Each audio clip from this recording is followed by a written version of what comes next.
menos no aburridos. Luego, nosotros nos dedicamos, aparte de trabajar con niños con dificultades del aprendizaje y de conducta, nos dedicamos a hackear los colegios. ¿Qué es esto de hackear los colegios?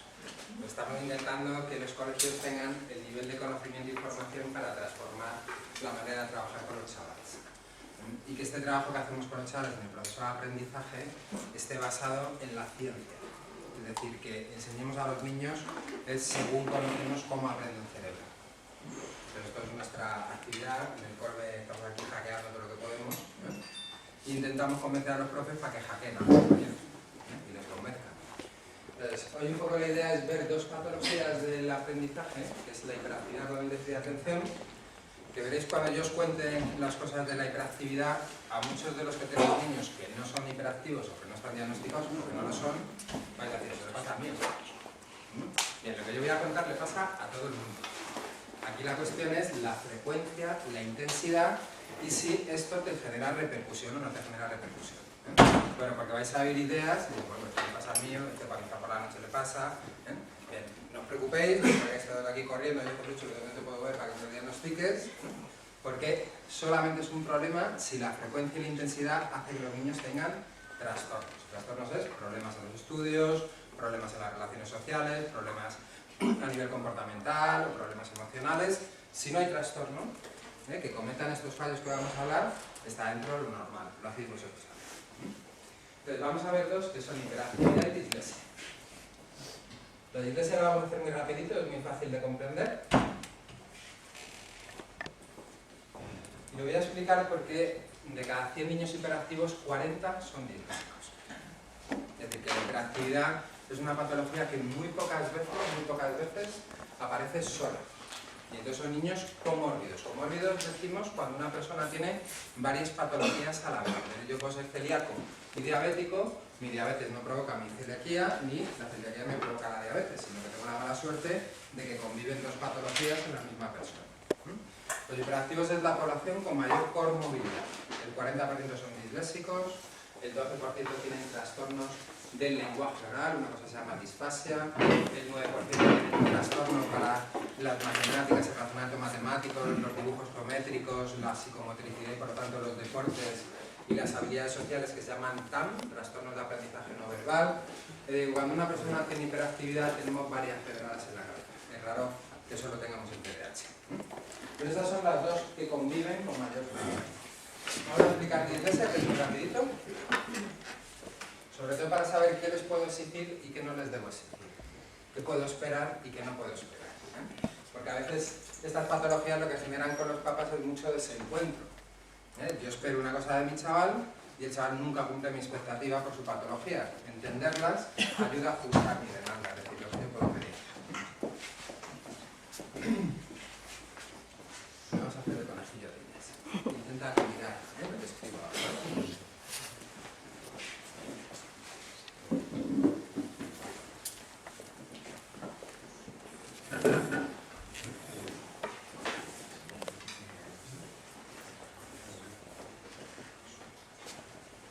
Sigue. Esto está todo mal escrito, como veis. Pero también estaréis viendo que si lo queréis leer bien y comprender lo que pone, todos podéis leer perfectamente lo que yo he puesto ahí, ¿verdad? Bien, ahora léenos la oración, no como yo la he escrito, la he escrito toda mal, léela correctamente. La bicicleta de rosa de Wanda es la de este color azul. Muy bien. ¿Se puede leer aunque aquí no ponga bicicleta? Sí. Y aunque aquí no ponga María, ni color, bueno, podría ser María, Mona, mamá, ni color ni azul. Pues mirad, el cerebro no tiene programas lectores. Nuestro cerebro no tiene ningún programa específico para la lectura. La lectura es un invento hace 6.000 años. Entonces el cerebro no ha tenido ninguna evolución biológica donde se hayan especializado estructuras en el proceso lector.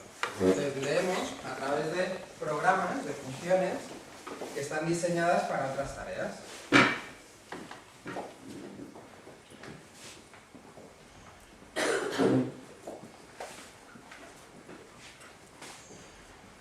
Si esto fueran piezas que tú puedes mover, manipular, y yo quiero que con estas piezas me construyas un dibujito de niños pequeños de lo que hay ahí en la calle, ¿qué es lo que te sale? Bien, ¿a cuántos os ha salido una casa?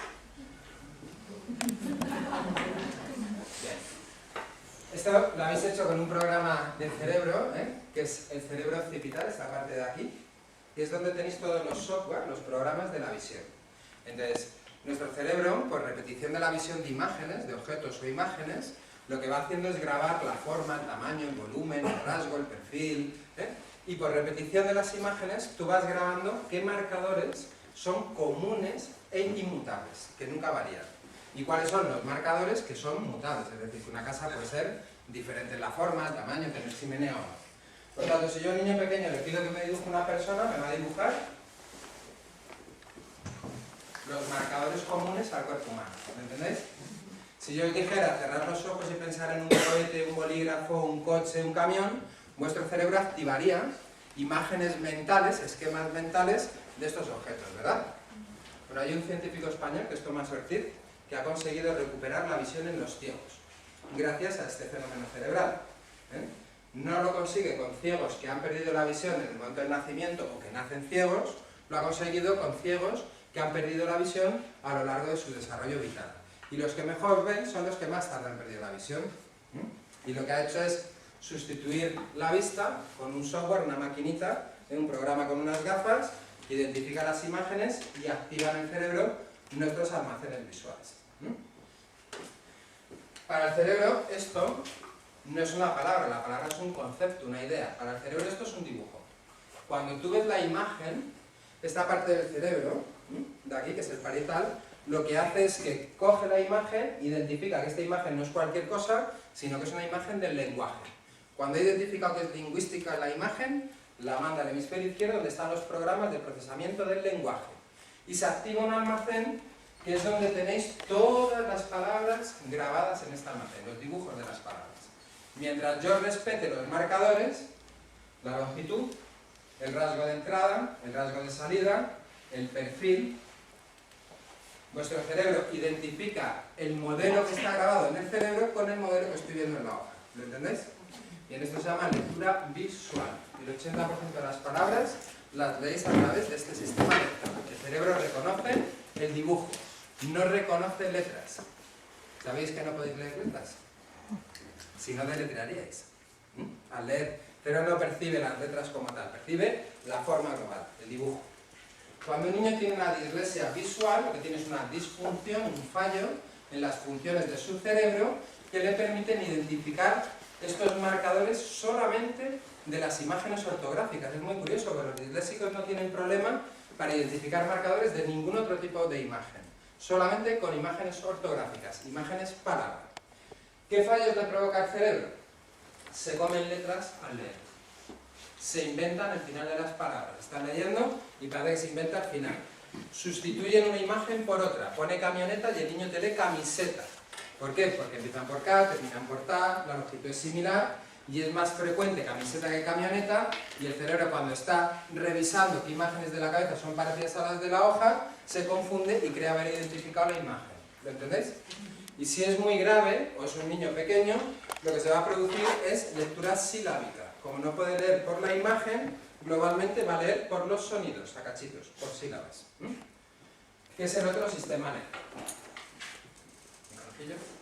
¿Lo mires?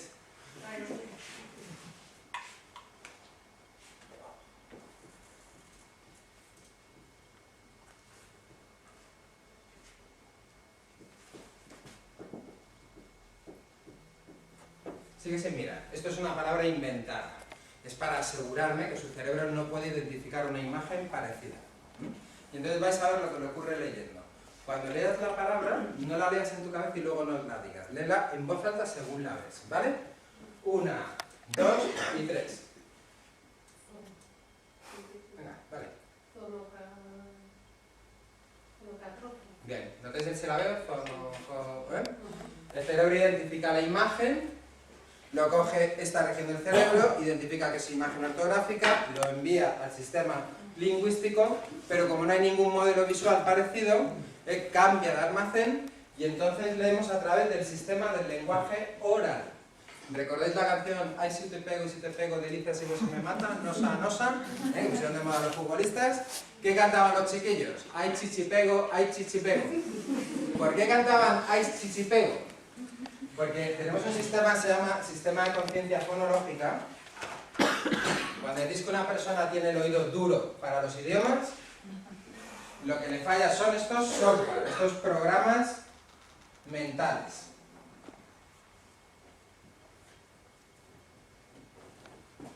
Si yo os pusiera un audio con sonidos de una fábrica, de animales, de la calle, cada vez que vuestro cerebro escucha un sonido lingüístico, aunque no conozcáis el idioma, el cerebro reconoce que ese sonido es lenguaje. Y en el momento que se produce ese fenómeno, que el parietal identifica que el sonido no es el ladrido de un perro ni el frenazo de un coche, sino que es lenguaje, vuelve a activar las regiones lingüísticas. Se llaman Broca Wernicke. Y aquí tenemos una memoria que es específica. Cuando el cerebro escucha sonidos de lenguaje, activa esta memoria, que va a hacer como un vagón de tren con asientos y nos va a permitir sentar los pasajeros para que esto se integre en nuestra cabeza. María Santa y Rubia. Sepárame las palabras en la oración. Santa y Rubia. Bien, entonces, su cerebro es capaz de identificar cada sonido o palabra dentro de la oración. Si os vais a Marruecos, estáis tomando un tecillo en una plaza y no habéis oído nunca hablar en árabe, lo que vais a escuchar es un barullo. Y no identificáis sonidos. Cuando lleváis una semana allí sin saber el lenguaje, el idioma, vuestro cerebro ya empieza a identificar, y ya empieza a hacer esta tarea de identificación de los sonidos palabras. ¿Entendéis? Cuando un niño tiene afectado este primer nivel de la memoria, en el inicio de la escritura, el síntoma que vais a percibir es que cuando están escribiendo, unen o separan palabras indebidamente. Y el niño te escribe, la niña, todo junto. ¿Por qué? Porque su cerebro no ha discriminado la y niña como dos unidades sonoras diferentes, con lo cual las ha sentado en el mismo asiento. ¿Lo entendéis? Segundo nivel. ¿El conejillo actual, quién era? ¿Dónde estabas? Ahí. Silabéame la palabra alcachofa. A-L-C-A... Silabéala. Alcachofa. Bien, ese es el segundo nivel de esta memoria. Os permite identificar la sílaba dentro de la palabra. Los disléxicos auditivos en este nivel ya tienen problemas. Si tú le tienes que hacer al niño que silabee una palabra que es muy larga, Australopithecus, el niño te dice Australopithecus y te integra las últimas sílabas en un asiento. Deletréame la palabra camión. C-A-M-I-O-N. Muy bien, esto somos incapaces de hacerlo los disléxicos. ¿Bien? Tenemos muy reducido el número de asientos para los fonemas, con lo cual los disléxicos hacemos la Olivetti. ¿Recordáis la máquina Olivetti? Para que yo pueda deletrear, necesito tirar de las sílabas y deletrear pocos fonemas. Es decir, yo tendría que hacer camión y haría C-A-K-M-I-K-O-N. ¿Entendéis? Tengo que irme para atrás, decirme las sílabas y luego deletrear algunos fonemas. Bien. Ay, si te pego, delicia, si vos se me mata. El cerebro identifica que el lenguaje, activa la memoria secuencial auditiva, en cada asiento sienta un sonido palabra, ahí si pego, y eso se integra en el cerebro lingüístico, llega a tu almacén donde están todos los sonidos que conoces del lenguaje y empieza la tarea de asociación auditiva. Ay, si te pego, chichipego. Y lo más parecido al modelo que teníamos grabado en castellano era chichipego. Por eso los niños cantan chichipego. Pero mira como un baby los peces en el río. Cuando cantéis en la ducha sin saber inglés, pues decís lo que vuestro cerebro ha querido integrar. Bien, pues la otra manera de leer, la manera que has leído la segunda palabra, tu cerebro no puede reconocer la forma, porque es una forma inventada, es nueva, no tiene en el almacén ningún modelo, y entonces el cerebro lee por este sistema. La única diferencia respecto al lenguaje oral es que el modelo que entra no entra auditivo, sino que entra visual. Coges la sílaba, la integras al almacén de sonido, y como tenías los sonidos zoológico, no, cocodrilo, tronco, popeye, encadenas los sonidos. ¿Os habéis dado cuenta que todos los niños pequeños aprenden a leer silábicamente? Porque el cerebro no tiene todavía almacenes visuales, eso se consigue por repetición de la visión de la imagen. ¿Entendéis? Si tienen afectado este sistema se llama dislexia fonológica. Y entonces si un niño tiene afectado los dos sistemas se llama dislexia mixta, que es la más complicada de reeducar porque no tiene ninguna ruta lectora preservada. Errores que se cometen por este otro tipo de lectura. Hacen muchas sustituciones, porque si las palabras poco frecuentes o nuevas tienen una imagen parecida a una palabra que ya tenemos en el almacén, los niños creen haber visto esa imagen, entonces te la cambian. O inversiones de sonido, donde pone blanco leen balco, donde pone la leen al. Bien, esto se reeduca perfectamente, se enseña al cerebro a hacer correctamente la tarea de identificación ortográfica y la secuenciación fonémica, pero los disléxicos cometemos falta de ortografía toda la vida, no se reeduca. B, V, G, J, un disléxico no lo puede integrar. ¿Por qué? Porque es ortografía arbitraria, señores. Porque eran sonidos que existían en el lenguaje oral, desaparecen del lenguaje oral, pero permanecen en el lenguaje escrito. ¿Quién de vosotros dice la V fricativa? Ventana. Como los abuelos de Castilla y León, los de Valladolid.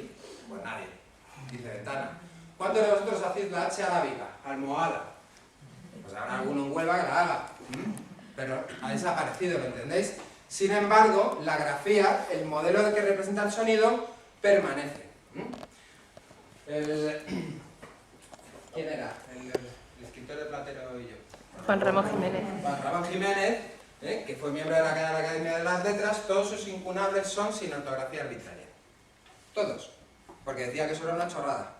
Entonces todos sus libros originales de puño y letra son todos sin Vs, sin Hs. ¿Vale? Bien, los disléxicos no sabemos por qué, científicamente no sabemos por qué, no somos capaces, el 70% de las personas que tenemos dislexia, somos incapaces de recordar las tablas de multiplicar. Nos las machacan nuestros padres, pum, pum, y al tercer día ya no me las sé. Me la vuelves a machacar y no me las sé. Y estamos condenados a hacer una cosa que llamamos ábaco mental. Tiramos normalmente de la tabla del 5 y luego sumamos o restamos. Es decir, si es 9 por 7, pues yo estoy obligado a hacer 9 por 5 y luego a partir de ahí tengo que sumar 2 veces 9. Es decir, un coñazo. Por eso pedimos a los coles que si un niño es disléxico tenga las tablas de multiplicar aquí en la mesa cuando hace sus exámenes de matemáticas, para que no pierda el tiempo a nivel operativo y que se dedique al razonamiento y al planteamiento del ejercicio, porque el otro no tiene valor, ¿vale? Otro problema que tenemos es que somos sordos para la acentuación, sordos. Tenemos una cosa que se llama el cuerpo calloso, que es una aglomeración de neuronas que conecta vuestro hemisferio izquierdo con el hemisferio derecho y hace de acueducto. ¿Qué es lo que sucede? El hemisferio izquierdo se encarga de aprender la regla ortográfica. Las agudas se acentúan cuando terminan en vocal N o S. Mientras que el hemisferio derecho se encarga de identificar la sílaba tónica, en qué sílaba está la fuerza de sonido. Cuando mi hemisferio derecho localiza la sílaba tónica, la migra a través del cuerpo calloso a la regla ortográfica. Entonces puedo aplicar la tilde, ¿lo entendéis? Nosotros no hacemos esta migración, por lo cual somos sordos para la acentuación. No identificamos la sílaba tónica. Y la tilde se convierte en ortografía arbitraria, B, V, G, J, H, las que sabemos de memoria. No tiene reeducación, en mi generación se reeducaba, te tirabas 3 años allá haciendo tareas de ortografía, un coñazo en un piano y no se reeduca nada.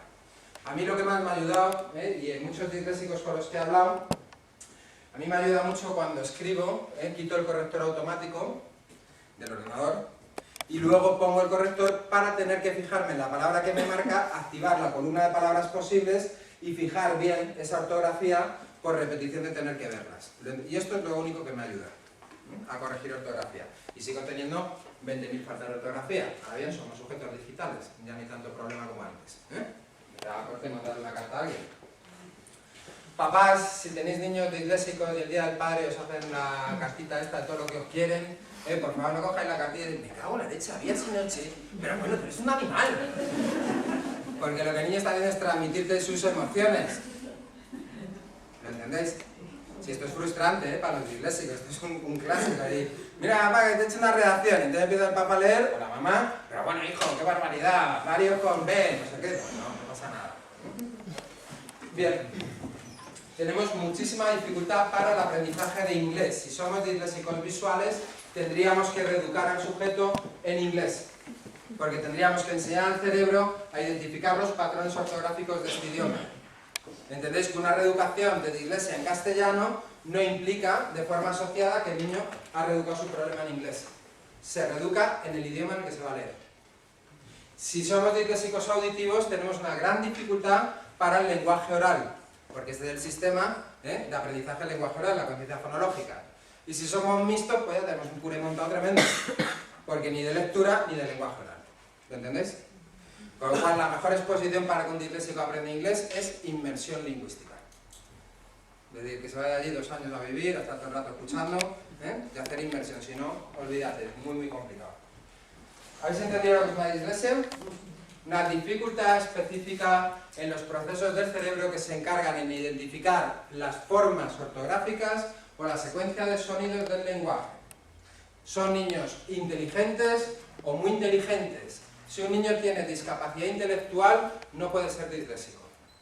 Es excluyente. Tendrá una afectación lectora por discapacidad, pero no es disléxico. Los disléxicos, capacidad intelectual normal o superior. Son niños normales a nivel de desarrollo, solo tienen afectado estas regiones del cerebro. No tienen mayor complicación. Un chaval disléxico es coñazo a nivel escolar, pero no tiene ningún problema. No tienen problemas del habla. Y no escriben en espejo. Sí, esto de la escritura en espejo, que muchos dicen, ¡buah, que este va a ser disléxico, porque escribe la D como la B! O escribe el 2 como la S. Bien, eso no vais a hacer el 30% de los que estáis en la sala, hacíais esto cuando empezasteis a escribir. Todo el mundo apunta con una mano y guiña un ojo para disparar. Todo el mundo. Venga, apuntar y guiñar. Vamos, hombre. Apuntar y guiñar. Quien guiñe el ojo contrario a la mano con la que ha disparado tiene lateralidad cruzada. Levantar la mano quien ha guiñado el ojo contrario a la mano con la que habéis disparado. El 30% de la sala. Lateralidad cruzada. La lateralidad cruzada no es una patología. Que te viene la gente a la consulta, es que me han dicho que tiene lateralidad cruzada. Dice, yo un armario encontré en casa morísimo. Si la lateralidad cruzada solo va a afectar en el inicio del desarrollo, cuando aprenda a escribir, a que produzcan este fenómeno. En cuanto se afiance la lateralidad, desaparece, no hay que intervenir. Y luego podemos tener, como veis yo es que lo tengo todo.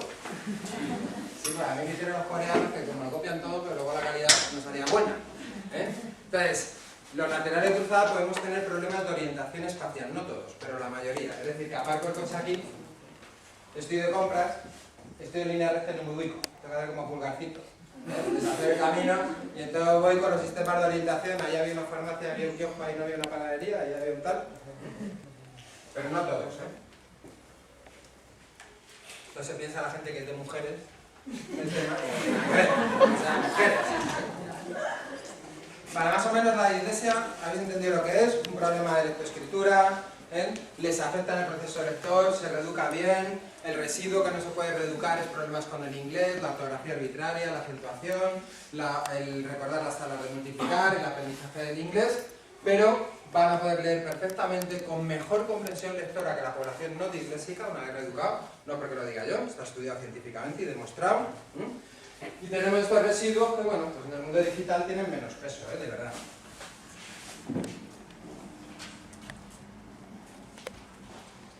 Vamos al TDAH.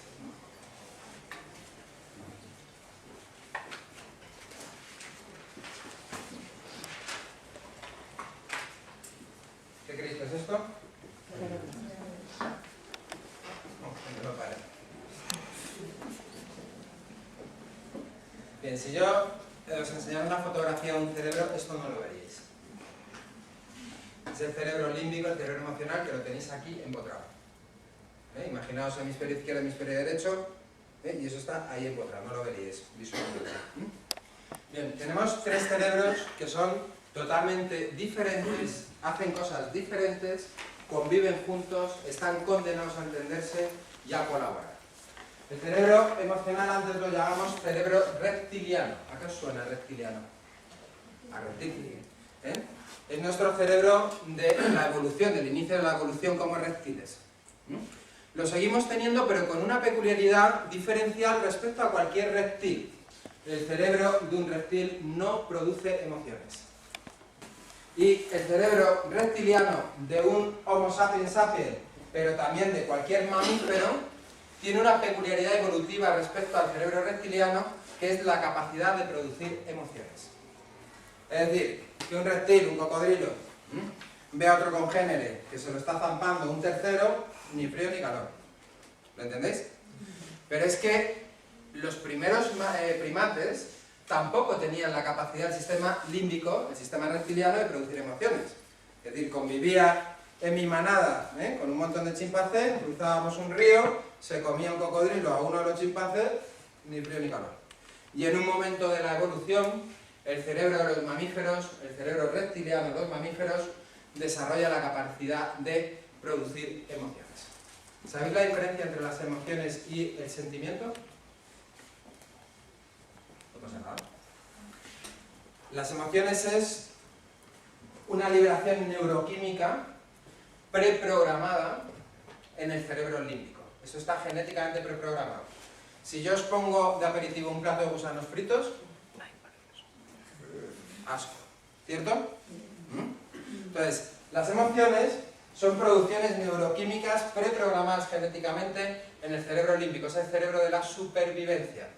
Si te vas a pegar una leche en coche, más vale que no actúes con estos cerebros porque te vas a dar como te pongas a pensar. Más vale que actúe tu límbico en respuesta involuntaria para la supervivencia. Aquí producimos las emociones y se liberan, es la fábrica donde se indican qué cantidad de neurotransmisores, las sustancias químicas que viajan por las redes neurales manteniendo activo el cerebro cooperativo, colaborando unas regiones con otras, y operativo. ¿Vale? Entonces se producen las emociones y se producen las liberaciones, las indicaciones para liberar neurotransmisor, la wifi del cerebro. ¿Sois conscientes de que ninguno de los que estáis en la sala, ninguno, cero, sois capaces de controlar vuestras emociones? ¿Esto lo sabéis? Lo que sois capaces es de controlar el comportamiento asociado a la emoción, pero no la emoción.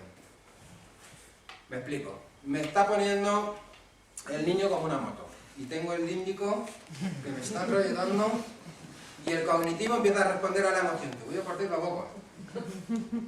Y el ejecutivo, que es lo que nos falla a los hiperactivos, es el que te permite frenar y decir, estate tranquilo, que viene el cumpleaños, que está citado, que se la pasa la hora, que ya es muy tarde. Y entonces, eso lo que hace es que yo controle mi conducta respecto a mi emoción. ¿Lo entendéis? Las emociones no tienen control, son producciones neuroquímicas que están genéticamente preprogramadas. Es el cerebro de la supervivencia. Luego tenemos un cerebro un poquito más moderno, que es el cerebro cognitivo, el cerebro pensante. Y aquí es donde elaboráis las operaciones mentales que os permiten elaborar pensamiento. Cuando medimos la capacidad intelectual de un niño, lo que estamos midiendo es la capacidad operacional del cerebro cognitivo, lo que os permite hacer análisis, síntesis de información, razonamiento lógico, inferencias, pensamiento hipotético, todo eso es el cerebro cognitivo. Ahora bien, tú puedes ser sobredotado en cuanto a que tu capacidad intelectual es sobredotada, pero eso no tiene nada que ver con tu inteligencia. Se puede ser sobredotado y no ser nada inteligente, porque lo que define la inteligencia no es la capacidad intelectual, sino la competencia ejecutiva, que es lo que nos falla a las personas hiperactivas, que podemos ser muy listos, pero muy poco inteligentes. Fallamos constantemente en nuestra adaptación al medio. Y aquí está la madre del cordero. Todos los mamíferos tienen lóbulo frontal, todos. De hecho, esto es más de la mitad del cerebro. Todos los mamíferos tienen corteza prefrontal. La corteza del cerebro es una aglomeración de neuronas. Y estas neuronas es donde la información es integrada y procesada. Todos los mamíferos tienen corteza prefrontal, más o menos grande. Solamente el Homo sapiens sapiens tiene funciones ejecutivas en su corteza prefrontal. Esto es el eslabón perdido. ¿Habéis oído hablar del eslabón perdido? En la cadena de evolución. Bien, pues lo que la ciencia no ha sido capaz de demostrar a día de hoy es en qué momento evolutivo se produce la corteza prefrontal en el Homo sapiens sapiens con la capacidad de función ejecutiva. Es exclusivo de nuestra especie animal. No lo tiene ningún otro mamífero, solo nosotros. Se estudia ahora con delfines porque tienen algunas peculiaridades en su corteza similares a función ejecutiva, pero no hay ningún animal que tenga función ejecutiva. Es lo que nos define como especie. Bien, ¿qué es la función ejecutiva? Vamos a pensar en el cerebro actuando de forma normativa. Estáis viendo la tele. Y viendo la tele, mi cerebro límbico, que no tiene control, me lanza una señal química que me indica que me pica la pierna. En 100-600 milisegundos, que es el tiempo de reacción del cerebro por cada estímulo que recibimos, emitís un pensamiento. ¿Qué pensamiento emitiríais? A no ser que esté zumbado. te pica la pierna te puedes hacer que lo cuente. Lo lógico es ráscate, ¿no? Bien, ¿os habéis dado cuenta que a veces estoy viendo la tele, me estoy rascando y no me doy cuenta que me estoy rascando? Ni siquiera que he pensado en ello. Bien, el 80% de los pensamientos que tiene el ser humano a lo largo de un día no sois conscientes de lo que los habéis tenido. Solo tenéis conciencia aproximadamente del 15 al 20% del pensamiento que emite vuestro cerebro. Y gracias a Dios que es así, pues si no estaréis todos locos. Tenéis un ruido en la cabeza constante, ¿entendéis? Cuando estoy conduciendo, cuando hago un huevo, imagínate tener que pensar en todo el proceso de hacer el huevo, a la vez que estoy pensando en que tengo que llamar a no sé quién, sería una locura. ¿Cómo actúa el cerebro? Me pica la pierna, lanza la señal, me pica la pierna. El cognitivo dice ráscate. Pero si no hay nada que contraindique el pensamiento y el deseo involuntario, el cerebro lo que indica es que hay que actuar. Pero si yo te veo rascarte y te digo, oye tío, no te toques, que es una urticaria, que te vas a poner fatal, bla bla bla, vete a por un hielo, bla bla bla. Y 10 minutos después de que te he dado esa información, el cerebro emocional, que no tiene control, te vuelve a lanzar la señal, me pica la pierna. El cerebro cognitivo responde con un pensamiento, ráscate. Y en 100-600 milisegundos se inunda la corteza de dopamina, se activa la corteza y se activa la memoria RAM. Esta es la memoria operativa, la memoria que os permite hablaros dentro de la cabeza. Es la memoria que permite tener la información online, presente, cuando la necesito. ¿Quiénes de vosotros sois de los que os ponéis el despertador por la mañana 15 minutos antes, 10 minutos antes, 5 minutos? Bien, eso es como los montañeros, ¿eh? Estáis haciendo aclimatación. Suena el despertador y hace el límbico. Empieza el cognitivo a responder a la emoción. Venga, pues no me ducho hoy, no desayuno, tengo no sé qué. Se activa el ejecutivo, tardecito, porque es por la mañana y todavía está un poco lento el tema. Y empieza el ejecutivo. Vamos a gilipollas, levántate, que luego llegas tarde, que ayer lo llevaste fatal, que el otro día te pillaste el atasco. ¿Eh? Bien, ese autohabla, ¿os habéis dado cuenta? Si estáis autohablando dentro de la cabeza constantemente, se produce en la memoria operativa, la memoria RAM. Esto es muy importante porque os permite que conviva el pensamiento involuntario, ráscate, con información que tengo en el disco duro, que es el hipocampo, que está en esta parte del cerebro. Y entonces, en cuanto mi cerebro activa ráscate, en 100 milisegundos el hipocampo dice que es una urticaria. Que te han dicho que te tienes que ir a por un hielo, que no te rasques, que bla bla. Y esta capacidad del cerebro, de activar en tiempo real, en este soporte, en este spam, el pensamiento involuntario con pensamiento que te permite planificar el futuro, es lo que hace que tú tomes tus decisiones. ¿Me entendéis? Y puedas proyectarte al futuro y valorar las consecuencias de lo que haces. En el momento que se activa esto, que el cerebro ha dicho, que es una urticaria, no te toques, se activa el sistema inhibitorio, donde involuntariamente me iba a rascar por el cerebro involuntario, gracias al cerebro consciente, inhibo la acción, no me rasco. Se activa el sistema de autocontrol emocional. Como os he dicho, no tenemos capacidad de controlar las emociones, son liberaciones neuroquímicas. Lo que se activa es el sistema que me permite controlarme, apretar los puños, morderme la lengua y salir corriendo a por el hielo. Pero no me toco, ¿lo entendéis? Y esto os permite tomar las decisiones de forma consciente. Donde inconscientemente me iba a rascar, conscientemente entiendo que es un problema, que es una urticaria, que me voy a poner peor, que el escenario futuro es peor y entonces cambio la acción, la modifico. Es el sistema de control inhibitorio. ¿Sabéis cuándo os disfrontalizáis como un niño TDAH? Cuando estáis borrachos, cuando estáis muy cabreados y habéis perdido el control emocional por una rabieta, cuando tenéis depre, cuando tenéis ansiedad, cuando tenéis estrés y os disfrontalizáis. ¿Qué significa disfrontalizarse? Que no se activa la corteza. Estoy borracho, empieza el sistema límbico a indicarme que me encuentro mal, el cognitivo dice, coge el coche, y el ejecutivo le dice, tío, ¿qué estás haciendo? Que te juegas la vida, que como tengas un accidente te arruinas, que no sé qué. ¿Lo entendéis? A los hiperactivos adultos les decimos que no vayan a la fiesta de Navidad de las empresas, porque la lían parda. Una copita, otra copita. Y entonces lo que estoy provocando es que la amígdala, el órgano productor de las emociones, empieza a quedarse un poco piripi y deja de liberar dopamina, que es lo que conecta tu corteza. Y entonces empieza el límbico, me la tiro al cuello. Y el cognitivo dice, ataca, ataca, ataca. Y el ejecutivo no, tío, ¿qué estás haciendo? Que te arruina la vida, que mañana la tienes que ver, que tu mujer, que no sé qué. ¿Lo entendéis? Lo decimos en serio, ¿eh? A las personas hiperactivas adultas pedimos que controlen mucho los escenarios de factor de riesgo. Porque va a ser muy difícil que vaya a la cena de Navidad y no consuma alcohol. Y entonces no se meta en esa vorágine o en coger el coche o en hacer el auto. ¿Vale? Bien, hay más sistemas ejecutivos aparte de estos que son los nucleares. El sistema inhibitorio es el sistema de perseverancia-voluntad, el sistema de control interno del tiempo,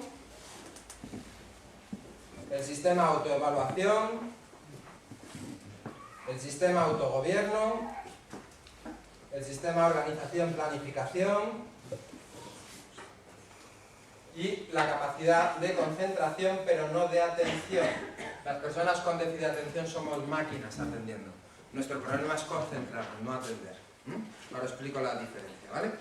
Bien, cuando hablamos de un hiperactivo, estamos diciendo que este niño o este adulto tiene un problema de hardware, de software y de wifi. ¿En qué sentido?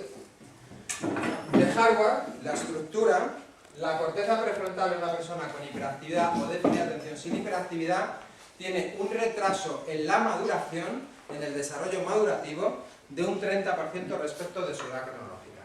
Si el niño tiene 10 años, los tiene emocionalmente, los tiene intelectualmente, pero tiene 7 años a nivel ejecutivo.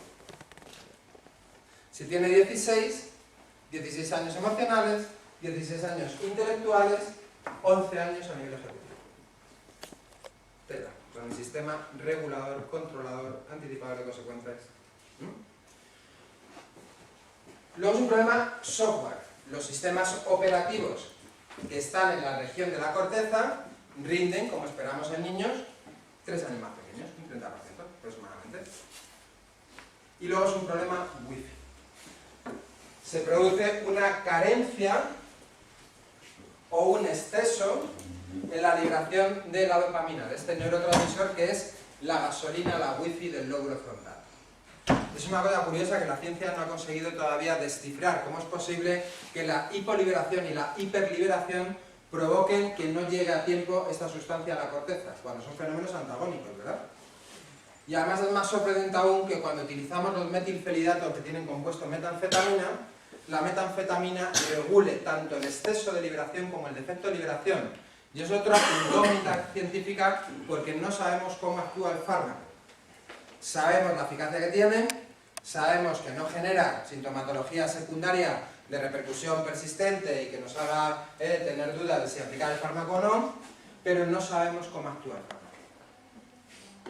No genera adicción, lo cual da tranquilidad, pero desconocemos la actuación del fármaco. Bien, esto lo habéis entendido, fallo hardware, software, wifi. Un fallo en el desarrollo neuroanatómico, un fallo en el desarrollo funcional, un fallo en el desarrollo neuroquímico del cerebro. Es un síndrome. No todas las personas que tenemos el síndrome tenemos trastornos, Lo he dicho antes, es decir, hay niños con el síndrome que no tienen problemas sociales, ni comportamentales, ni emocionales, ni académicos, y tienen el síndrome. Es verdad que la mayoría de las personas que tenemos el síndrome tenemos trastornos por el síndrome, en alguna dimensión académica, comportamental, emocional o social. Es lo más habitual, de hecho. Bien, ¿cómo funciona el cerebro en un niño con TDAH? ¿Qué es lo que le pasa? Yo soy el papá de un niño TDAH y le he prometido hoy, cuando le llevaba a la cama, ayer cuando le llevaba a la cama, le he prometido que le voy a regalar las botas de Iker Casillas, que lleva dándome la coña, las botas de Iker Casillas toda la semana. Y le digo que la semana que viene vamos a ir a comprar las botas. Y 2 días después de esto, yo estoy hablando con mi chaval, cabreado, y él sabe que yo estoy cabreado, estamos en plena bronca, cabreado, y en plena bronca el sistema límbico que no tiene control, la amígdala, este órgano puñetero de la producción emocional, activa el recuerdo de las botas y me llega al cerebro cognitivo, mi botas, excitación. El cognitivo que dice, ¿cuándo vamos a comprar las botas? ¿Qué me has prometido? Y el ejecutivo en 100 milisegundos haría, cállate tío, esos capullos, no digas ni nada ahora que se va a cabrear más, que no te va a comprar las botas. Es decir, que en tiempo real, mi emoción involuntaria y mi pensamiento involuntario se mezcla en la corteza, en la memoria RAM, con información que me permita anticipar mi futuro. Y esto hace que yo dialogue entre mis emociones y mi conducta. ¿Lo entendéis? Mis emociones, mi pensamiento y regulo la conducta. Y me callo la boca o entiendo que la voy a liar para. Personas con hiperactividad. En plena bronca, hace el límbico, mis botas, el cognitivo dice, vamos a comprar las botas. El ejecutivo no recibe dopamina a tiempo, no se activa la corteza y el niño en tiempo real dice que sí, pero vamos a ir por las botas, que está ayer, que está mentirosa. ¿Entendéis? Eso es la impulsividad. La gente piensa que una persona impulsiva es una persona que va acelerada en la cabeza. Es que va acelerada en la cabeza. Es todo lo contrario. La impulsividad se produce por la lentitud en la que llega la información a la corteza prefrontal. Y es un problema, hay un ensayo clínico que es muy antiguo, que se replica mucho con hiperactivos. En este ensayo clínico los niños están en resonancia magnético-funcional, lo cual nos permite ver el cerebro in vivo, cómo actúa, qué regiones se activan, ¿no? Por concentración de calor, fundamentalmente. Luego, magnetoencefalografía, que es algo parecido, combina varias técnicas y nos permite ver el cerebro in vivo, qué regiones se están activando más y menos y cómo están colaborando las regiones. Entramos a la sala de la magnetoencefalografía, tienes al niño pequeño, le sacas un caramelo de una bolsa y dices, si no tocas el caramelo, cuando yo entre te regalo la bolsa y te vas. Y entonces tienes a los niños que no tienen problema frontal. Y al cabo de un rato están distraídos con la tele que hay en la máquina, viendo dibujitos o los juguetes, y de repente ves que el niño coge el caramelo. Y según coge el caramelo, empieza el temporofrontal a ponerse naranja y rojo, donde está la memoria RAM. Y ves como el niño suelta el caramelo. Y mira, adelante.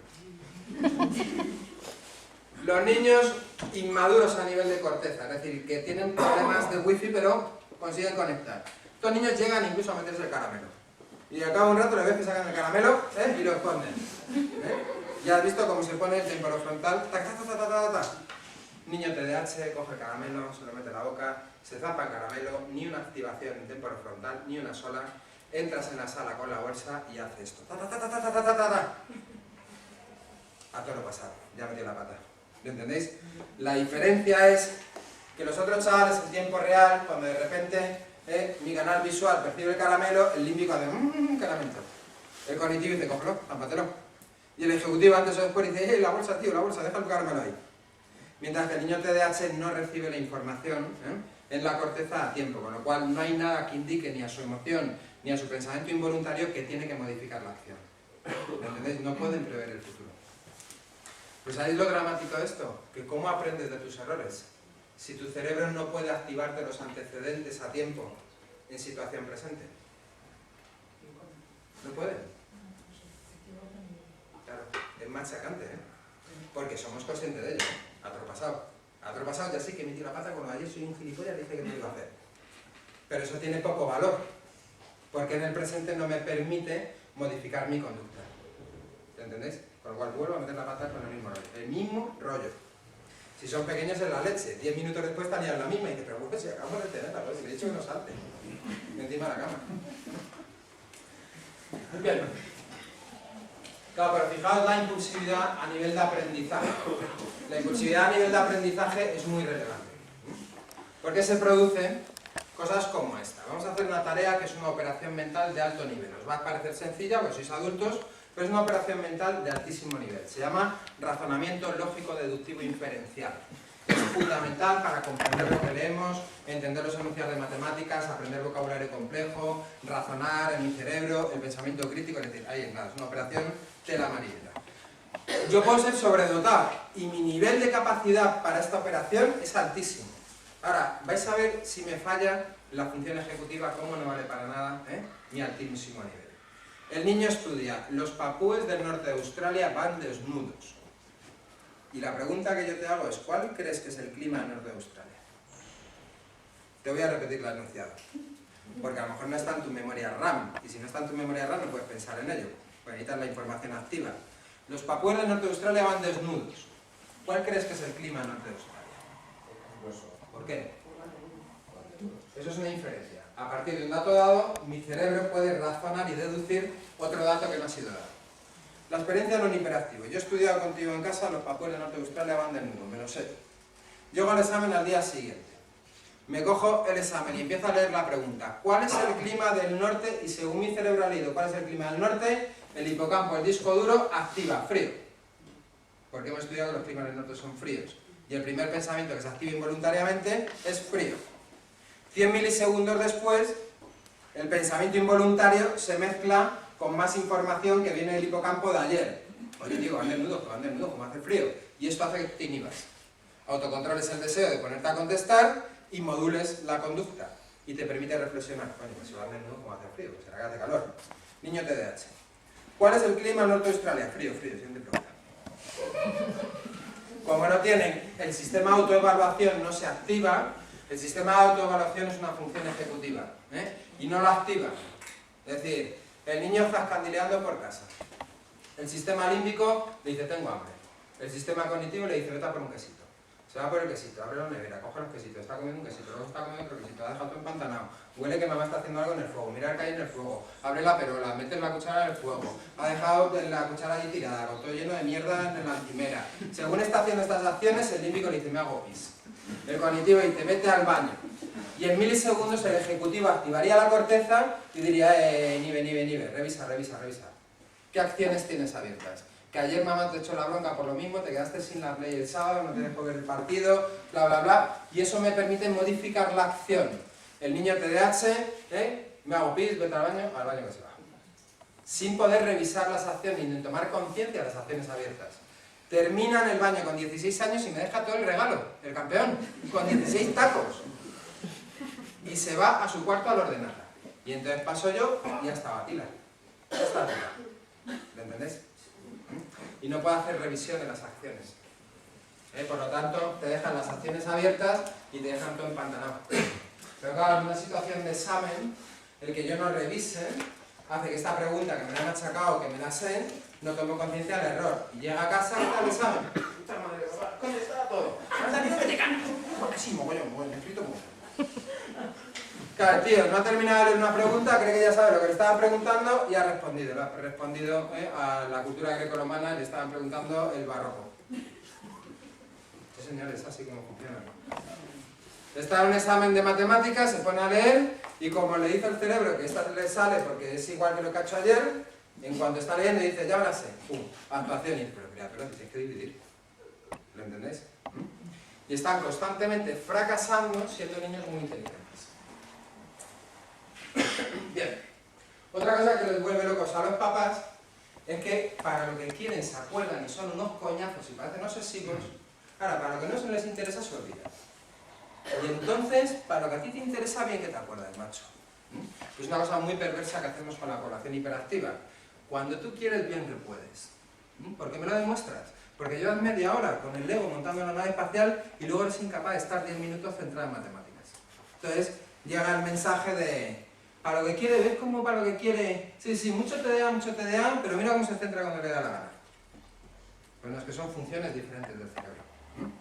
Entonces, ¿qué es lo que sucede? Si yo a un niño TDAH le doy una información motivadora, no solamente no se va a olvidar, sino que va a ser un coñazo. ¿Por qué? Por impulsividad. Mirad, es un fenómeno neurológico y es inevitable. ¿Tú te acuerdas del regalo de Reyes que te hicieron en el año 1995? ¿Te acuerdas? ¿Te acuerdas del regalo de Reyes que te hicieron cuando te tiraste todo el año esperando la muñeca pitiflín o las zapatillas pataplan o la videoconsola tal y te lo trajeron? ¿De eso te acuerdas? ¿Por qué? Porque, mirad, los recuerdos están asociados a la emoción.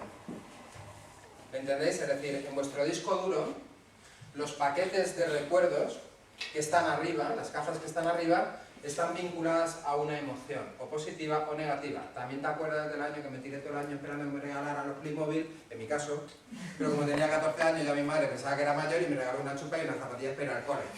Pero claro, cuando yo llegué allí, mi primo tenía los Playmobil y yo tenía la chupa, pues fíjate, 42 años me sigo acordando del acontecimiento.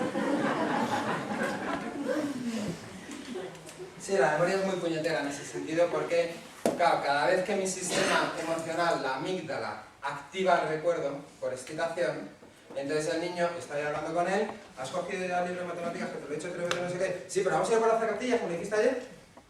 Estamos en el coche, te has quitado ya con las pataditas, estás con el nervio, que sí, pero vamos a ir por las zapatillas luego. Estás con el colegio, oye, otra vez una nota de... Sí, mamá, pero vamos a ir luego por las zapatillas. Entonces, macho. Es impulsividad, no pueden inhibir. La activación es involuntaria, se produce en el límbico. El problema está cuando la información no está asociada a una emoción y entonces la amígdala no activa involuntariamente el recuerdo. Y entonces ahí dependo de la corteza prefrontal. Y el acontecimiento que se produce es que nosotros liberamos con normalidad la noradrenalina, que es el neurotransmisor de los sistemas neurales de la memoria a corto plazo, pero retroalimentamos rápidamente estas moléculas. Es una cosa muy sencilla. Cuando tú liberas un neurotransmisor, no llegan todas las moléculas a la neurona receptora. Hay parte de las moléculas que son reabsorbidas, retroalimentadas. Nosotros liberamos correctamente la noradrenalina, pero se produce una reabsorción masiva de la noradrenalina y nos quedamos sin wifi en el sistema. Entonces, ¿cuál es el efecto? Cariño, quítate las zapatillas y salir de la casa, no me cabes, que te quedas sin té como el otro día, por favor. Zapatillas y salir de la casa, en memoria RAM. Por el camino vamos hablando. ¿Qué has comido hoy en el cole? ¿Tienes deberes? ¿Qué te han dado la nota de matemáticas? Hostia, mamá, mira qué perro tan chulo. Saludamos a una vecina. Y 10 minutos después de haber recibido la información en RAM, abro la puerta, me hago pis, vete al baño y la corteza de activa todos los archivos RAM y prepara para las zapatillas, que si no me quedo sin niño con TDA. Como no hay suficiente noradrenalina, se produce un fenómeno que es cada vez que se produce una activación en RAM, se desactiva el archivo anterior. Entonces, claro, las zapatillas que no me quiero cabrear, Ay, mamá, mira qué perro, fuera zapatillas. Como le conozco, se lo repito. Oye, quítate las zapatillas de la casa, mira cómo vas zapatillas otra vez. Ay, mamá, mañana te voy a llevar una cartulina, fuera zapatillas de la cabeza. Claro, la quinta vez que se lo digo me dice que soy un coñazo. Déjame en paz, joder, que soy un coñazo, ya me lo he hecho 5 veces. Y entonces llego yo y saco la lista. ¿Que soy un coñazo? ¿Pero cuántas veces te he dicho esta mañana los libros de no sé qué y al final te lo he tenido que llevar yo? ¿Y ayer qué pasó con la mochila de no sé cuántos? Sí, es la única población junto con la población de fibromialgia que es penalizada, criticada y castigada por la expresión de sus síntomas. La única población con patología que es castigada, penalizada y criticada por cómo expresa su sintomatología. Eres mi hija, te tienes gripe, estamos viendo la tele y absorbes los mocos. ¡Pumba! ¿Cuántas veces te he dicho que no se absorben los mocos? ¿Pero es mala educación? Es la expresión sintomatológica de la gripe. ¿Lo entendéis? Tengo un diabético en pleno cumpleaños, le pego una hiperglucemia, está la tarta, no puede comerla, se pone en una fiera, me dice que soy un cabrón, que soy un mal padre, que le deje en paz. Yo sé que es una hiperglucemia, está con pérdida de control. Está muerto de hambre, no le dejo tocar a esta y ha perdido el control. ¿Le penalizo? ¿Por la expresión de sus síntomas? No, en TDAH sí. Penalizamos constantemente la expresión sintomatológica de estos chavales.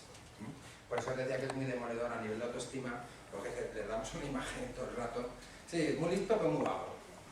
Si él quisiera, ya, sin leches. Ahí te crees que nos mola sufrir y suspender y no cumplir con las expectativas. A los chicos lo que les gusta es la normalidad y que los adultos no nos den guerra. ¿Lo entendéis? La gente no está... Bien, no hacemos bien, todo el sistema de perseverancia y voluntad lo tenemos muy afectado. Y esto es otra cosa que a la gente le llama mucho la atención. ¿Por qué le llama la atención? Pues claro, el tío ha quedado mañana para ir con los colegas a montar en bici y lleva 3 horas en el garaje allí arreglando su bicicleta y sin parar. Eso no es perseverancia y voluntad, señores. La acción, el niño está siendo constante en la acción porque en tiempo real está recibiendo recompensa a través de endorfinas, dopamina, es decir, está el cerebro recibiendo placer por la ejecución de la tarea. ¿Lo entendéis? El problema está en la perseverancia, es cuando mi cerebro tiene que automotivarse hacia el futuro. Cojo a un adolescente y le digo, oye tío, te dejo ir a la fiesta de los colegas si apruebas el examen de matemáticas. Y el niño está allí estudiando el examen de matemáticas. Y el límbico suena el WhatsApp. Un colega que está en el bar de abajo viendo la semifinal de Copa, que si se baja. Y entonces, ¿qué hace el límbico? El cognitivo empieza a responder a la emoción. Venga, pues me bajo, no bebo nada, cuando termine el partido subo, estudio por la noche, mañana madrugo. Y en el cerebro normativo se activa la corteza y empieza, repito, grillo, a dar por saco. O sea, gilipollas, tío, que lo llevas fatal, que ya has comprado la entrada, que te ha dicho no sé quién que va la chavala que te mola, no te la juegues. Esto es la perseverancia, es una acción frontal, donde en tiempo real yo puedo proyectar mi futuro, entender que en mi futuro hay valores que me interesan más que los del presente y tengo la capacidad de sacrificio, renuncia, tolerancia a la frustración, a la fatiga y mantenerme en ruta. Ellos no pueden hacer esto, señores.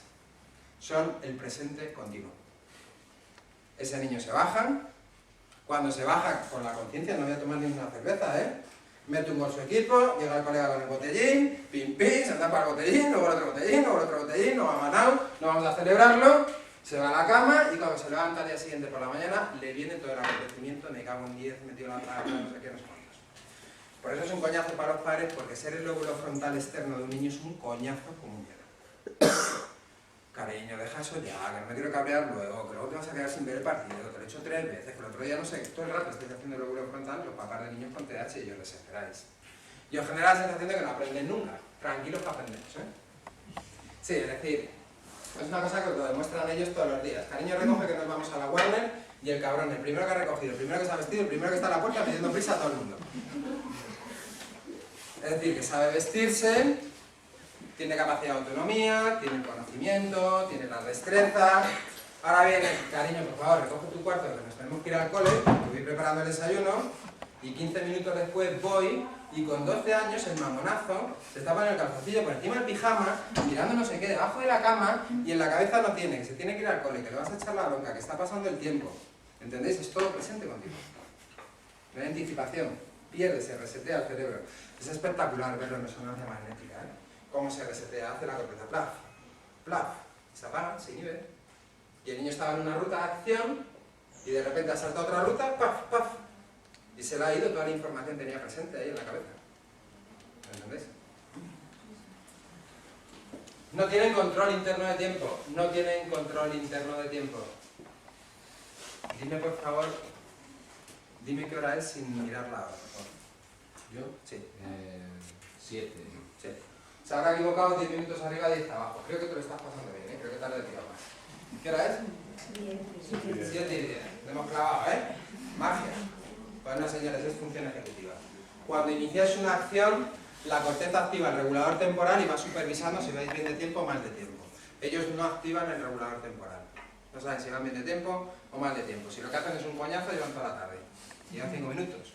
Si lo que hacen les tiene entretenidos, pierden la previsión temporal y entonces no entienden que le digas que apague la tele ya o que deje de jugar a la Play, que si no es una hora, criatura. No son conscientes. A un TDAH no se le puede decir en 5 minutos apagar la tele. No se le puede decir en 5 minutos apagar la tele porque como no la apagas te quedas en la PlayStation, porque castígale sin Play directamente. Sin problema. Te has quedado sin PlayStation. ¿Por qué? Por lo que vaya a venir. Sí, a mí mis padres ya desesperados, mis padres son encantados, yo me llevo estupendo con ellos, pero ya desesperado, en mi etapa de Beri me llevaron a un sitio de doblar la vara, que era el internado Campillo en Málaga. Y aquello lo regentaba un guardia civil. Y entonces te sentaban allí en la entrevista con tus padres y cuando salían tus padres, el guardia civil te decía, ven un momento, te soltaba 2 ostiones y te quedabas para catatónico y decía, por lo que vayas a hacer. Era una pauta educativa estupenda, por si acaso. Bien, el autocontrol, perdón, sistema de autoevaluación ya hemos visto que no pueden, fatal en organización-planificación, porque la organización-planificación es el producto final de toda la ejecución, de toda la tarea ejecutiva. Y luego tenemos el problema en la concentración, pero no en la atención. No tenemos ningún problema en la atención. 0 problema en la atención. ¿Qué es la atención? Pues mirad, la atención es un acto involuntario del cerebro. Lo tienen todas las especies animales, incluidos los reptiles. Sin atención no podríamos estar en la selva. ¿Entendéis? No podríamos depredar a nuestras presas, ni podríamos defendernos de nuestros depredadores. Y es un acto involuntario. Cuando tú te levantas por la mañana, según os levantéis y abrís el ojo en la cama, se produce un fenómeno neurológico que llamamos arousal. Este fenómeno no es nada más que vuestro cerebro empieza a activarse, a ponerse en vigilancia, en alerta. Bien, en el momento que se produce este fenómeno, lo primero que se activa en tu cerebro es el sistema atencional. Y la atención es un acto involuntario. ¿A cuánto os ha pasado que la pareja le mete un codazo y le dice, oye, deja de mirar ahí que nos van a decir algo? ¿Y no sois conscientes de que llevan media hora mirando a esa persona? La atención es un acto involuntario, señores. Vuestro cerebro dirige involuntariamente y a veces inconscientemente la atención a aquellos estímulos que por alguna razón os llaman la atención. Y además es un acto simultáneo y paralelo. Es decir, que vamos andando por la calle charlando de un tema y según estamos de charleta, por el rabillo del ojo has visto un abrigo en el escaparate que te llama la atención. Y estás mirando el abrigo mientras sigues conmigo hablando de la película. Pero a la vez te estás enterando de la bronca que lleva el tío atrás porque le has oído gritar 2 veces por el móvil y te has quedado pillado con la conversación. ¿Habéis vivido este fenómeno? Todos. Solo inhibís la alerta si estáis concentrados. Solo apagáis la alerta si estáis dormidos. Si no estáis dormidos o no estáis concentrados, vivimos constantemente en situación de alerta atencional. Es un fenómeno totalmente involuntario. Está aquí. Cerebro primitivo. Mientras que la concentración es exclusiva de la corteza prefrontal y solo lo tenemos los Homo sapiens sapiens. La diferencia entre atender, por eso los niños con TDA no tienen problema con la televisión, videoconsola, ordenador, tarea de juego, interés personal o motivación, porque aquí no nos concentramos. Los estímulos mantienen captada nuestra atención. Y entonces el mamón está 2 horas leyendo Crepúsculo, ahí enchufado, sin moverse. Incapaz 5 minutos de estar leyendo conocimiento en medio. Y entonces esto me vuelve loco. ¿Cómo va a tener el niño TDA si puede estar 2 horas leyendo Crepúsculo? Pues muy sencillo, porque lo que él está leyendo en Crepúsculo mantiene captada su atención. El problema es si en Crepúsculo de repente hubiera 2 páginas que cuentan ahí un rollo, el niño de repente se daría cuenta cuando lleva 2 páginas leídas que no sabe ni lo que está leyendo, que está pensando en otro rollo mientras lee. Ahí se tendría que concentrar, que es dirigir voluntariamente mi foco de atención, me atraiga el estímulo o no. ¿Lo entendéis? Mirad, la diferencia está en que el sistema de percepción visual, auditivo, olfativo y tal, lo que hace es involuntariamente, sin que vosotros queráis, tener un montón de líneas estimulares abiertas. ¿Vale? Si estas líneas estimulares por alguna razón sobresalen, el cerebro las capta y dirige la atención allí. La concentración es la capacidad del cerebro de seleccionar previamente cuál de las líneas voy a prestar atención y inhibir el resto de líneas. Entonces, la primera fase de concentración se llama focalización de la atención o dirección selectiva de la atención, donde lo que hacéis es lo siguiente. Estáis en la playa y como no estáis dormidos ni estáis concentrados, estáis en alerta. Y entonces estoy en la playa y estoy viendo a los niños jugar. Y a la vez estoy oyendo a la cachonda de al lado hablar por el móvil, que lo está contando, me estoy partiendo. Y a la vez veo que pasa una avioneta publicitando una fiesta por la noche en una disco. Y a la vez oigo el de los pareos, y huelo el pescadito, y veo que viene mi pareja con el periódico. Y decido que me pongo a leer. Esta es la concentración, la selección voluntaria y consciente de dónde voy a poner el foco de la atención. Y hacéis lo siguiente, fase focal, inicio de la concentración. Dirección voluntaria de la atención y te pones a leer. Y al cabo de un rato de estar leyendo, un rato que no eres consciente, porque llevas 3 páginas leídas, te das cuenta que no sabes ni lo que estás leyendo, que estás pillado con la conversación de la cachonda al lado. Tomas conciencia de ello y vuelves a dirigir el foco y empiezas a leer otra vez. Y al cabo de un ratito de estar leyendo, no sabéis ni lo que estáis leyendo porque estoy pensando que tengo que comprar yogur, que ayer no compré yogur, que no sé qué, me monté el pollo y tal. Pero vuelvo a dirigir la atención. Oye, ¿cuántas veces habéis abandonado esta fase? De paso, no me centro. ¿Cuántas veces? ¿Genera fatiga? ¿Frustración? A los niños con TDA les obligáis constantemente a la fase focal. En la peor de las condiciones posibles para el cerebro, que es el estrés. Cuando tú le estresas, te quieres centrar ya, me estás poniendo nerviosa, se acabamos de la llevamos 3 horas y no te centras. Y ya llega el tío 2 minutos centrado, después de media hora de pelea, 2 minutos centrados, el límbico le dice, tengo hambre, el cognitivo le dice, la pizza que me has prometido antes, y me corta en seco y dice, pero vamos a hacer pizza luego esta noche. Y dice, ¡cabrón! No media hora, para 2 minutos. ¿Me entendéis? Bien, estos chavales en la fase focal tienen muchísima dificultad, tardan entre 3 y 5 veces por encima del cerebro normativo. Es decir, si tú no estás presente haciendo el control focal, de mírame aquí, por favor, céntrate, no te despistes, que es la captación atencional, el niño puede pasar 20 minutos, media hora, que entras al cuarto y está por uvas. No ha empezado, no ha conseguido focalizarse. Bien, pero es que cuando ya consigo que se focalice, insisto, en la peor de las condiciones posibles, si tú estresas un cerebro, la amígdala se inhibe. Y entonces no libera dopamina y no activa la corteza. Recordad cuando estudiabais que leíais la pregunta del examen, mentalmente os poníais a localizar en los apuntes dónde estaba aquella pregunta. Cuando localizabais en la memoria, en la posición de los apuntes la pregunta, eso lo estáis haciendo en el hipocampo, la búsqueda del disco duro. Cuando ya localizo, la dopamina empieza a enviar el archivo a memoria RAM y entonces se te activa en la cabeza y empieza a responder. ¿Qué os pasaba cuando estabais nerviosos o estresados? Tengo localizado el archivo, soy consciente que me sé la información del archivo y no me viene a la cabeza. ¿Verdad? Y salía de la posición estresante y me cago en la leche. Si era esto.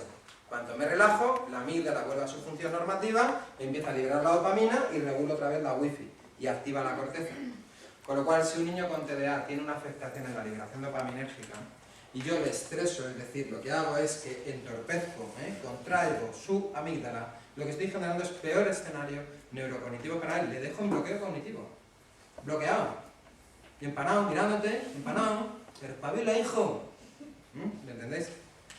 Hay que hacer lo contrario. Cuando están con dificultad en la fase focal, parar, me relajo, otra tarea, lo que sea, tengo que cambiar de ruta, si no le bloqueas al chaval. Vale. Ya he conseguido focalizarme con todo el esfuerzo, toda la fatiga, un consumo de glucosa entre 3 y 5 veces por encima del cerebro normativo. 3-5 veces por encima del consumo de glucosa. Lo cual implica que te pega la pájara. Los chicos empiezan el examen, primera pregunta bien, segunda pregunta bien, incluso con buena letra, cuarta pregunta un desastre en la organización, la letra es un desastre y hacen el examen. ¡Ras! Porque tienen muy poca sostenibilidad debido a su fatiga mental. Es la pájara del deportista. Plum, en picado. ¿Vale? Nada de copiar enunciados de las preguntas, de los deberes en casa con los niños TDAH. No perdáis el tiempo en ejecuciones mecánicas cuando estos cerebros tienen muy poco tiempo de eficacia. Y lo que tengo que hacer es amortizar su tiempo de eficacia sin hacer tareas de mecánica operativa. Nada de copiar enunciados con los chavales. Bien, ya me he focalizado. Y lo que hace que no nos distraigamos, que es la segunda fase de la concentración, cuando ya me he focalizado, ya estoy leyendo y me estoy enterando de lo que leo, es que el sistema de alerta atencional se inhibe. Con lo cual todas las otras líneas estimulares que están en el ambiente quedan inhibidas. La señora al lado, siga la media, no la oyes. Te pasa un niño por delante de la toalla, mira la contar.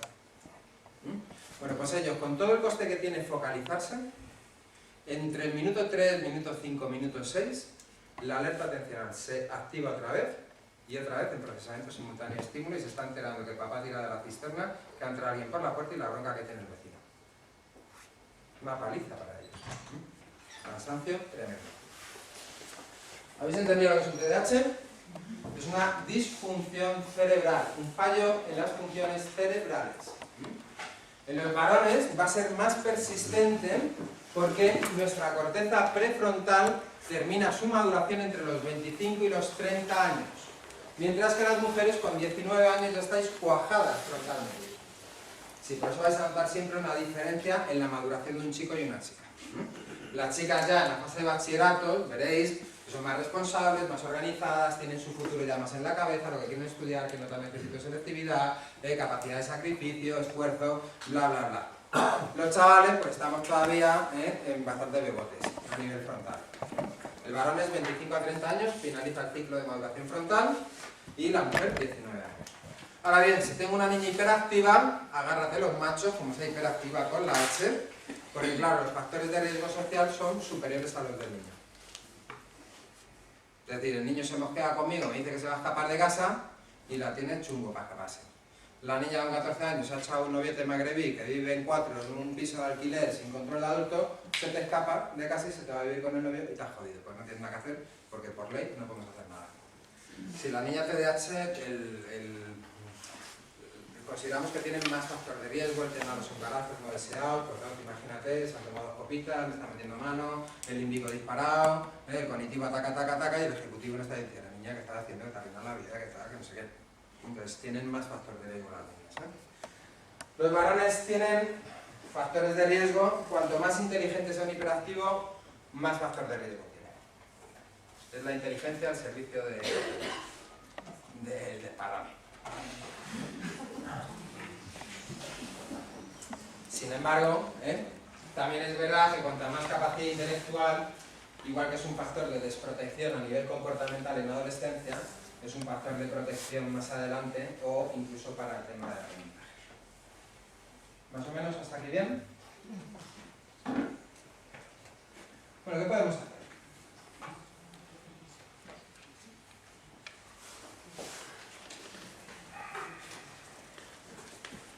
Vale.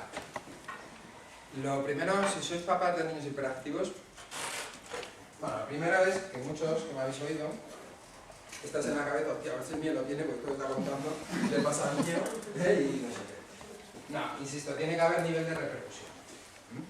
Tiene que haber nivel de repercusión para que tengáis dudas o tufillo de que esto sea un problema. Si no, pues será un problema madurativo, o de mala educación, o de no establecer bien los límites. Una cosa que os aconsejo a todos a nivel general, tengáis TDAH o no en vuestro escenario, la corteza prefrontal es un órgano dependiente de niveles de estimulación y entrenamiento. Cuanto menos estimuléis a los niños, en este sentido, es decir, no ponéis límites, y eso es fundamental, los niños se tienen que frustrar. Es decir, esto de que estoy jugando con él y le dejo ganar, porque como solo le veo el fin de semana, pues para que no se me cabre y tal, pues le dejo ganar. No. El sistema de regulación emocional está en la corteza, exponle al fracaso. Juega con él 3 veces, gánale 2 y déjale ganar una para que tenga expectativa de éxito, pero exponle a que se active la corteza. ¿Entendéis? Los juegos de videoconsola pues no son, la mayoría de los que ellos seleccionan no hacen entrenamiento de la corteza, porque son de respuesta rápida, instintiva, muy mecanizadas, sobre todo cuando ya juegan muchas veces al mismo juego de plataformas, ¿no? Entonces se saben los trucos, lo que tienen que hacer, cuando aparece el estímulo y tal, eso no entrena prácticamente la corteza.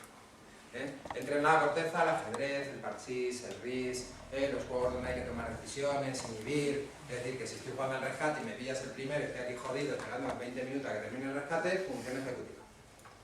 Ahora, si me va mal la plataforma, le doy a reinicio, pues no hago la aplicación y empiezo otra vez a cambiar el juego. Nada de exposición a la función ejecutiva. Si la función ejecutiva hay que entrenarla, cuando estoy con ellos haciendo tareas cotidianas de vaciar de lavavajillas, entrenemos la tarea ejecutiva. Es decir, oye, no lo hacemos de cualquier manera. Venga, primero vacías, sacas los platos, luego sacas los cubiertos, luego sacas tal. Pones los platos pequeños aquí, los medianos aquí, los otros aquí. Luego ahora intentáis hacer tareas de organización, planificación, de activación de la tarea ejecutiva. ¿Entendéis? Que te vacía la vajilla al tuntún y te coge un plato, te coge un vaso, te coge un tal. Sí, te lo va a vaciar, pero no estás utilizando esa ecología para entrenar la función ejecutiva. ¿Entendéis? Solamente con la pauta de vamos a organizar cómo lo vamos a hacer. Venga, primero el cajón de arriba de la vajilla, que están los cubiertos y el no sé qué.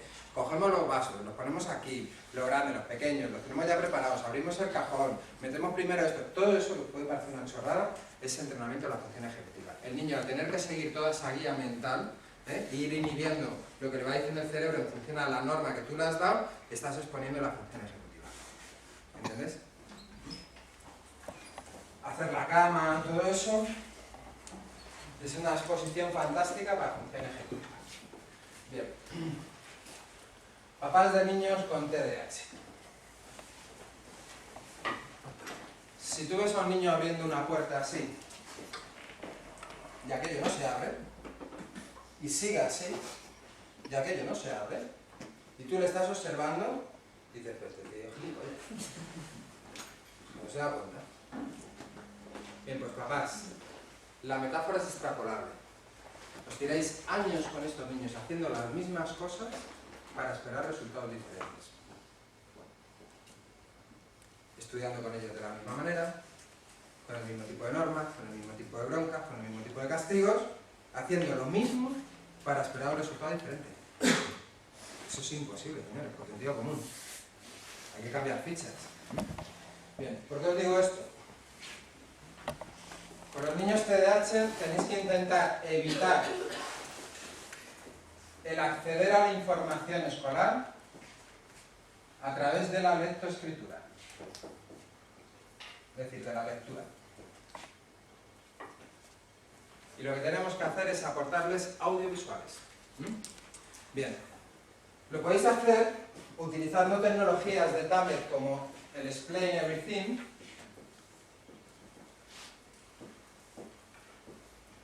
Ya estoy yo con mi inglés, Every...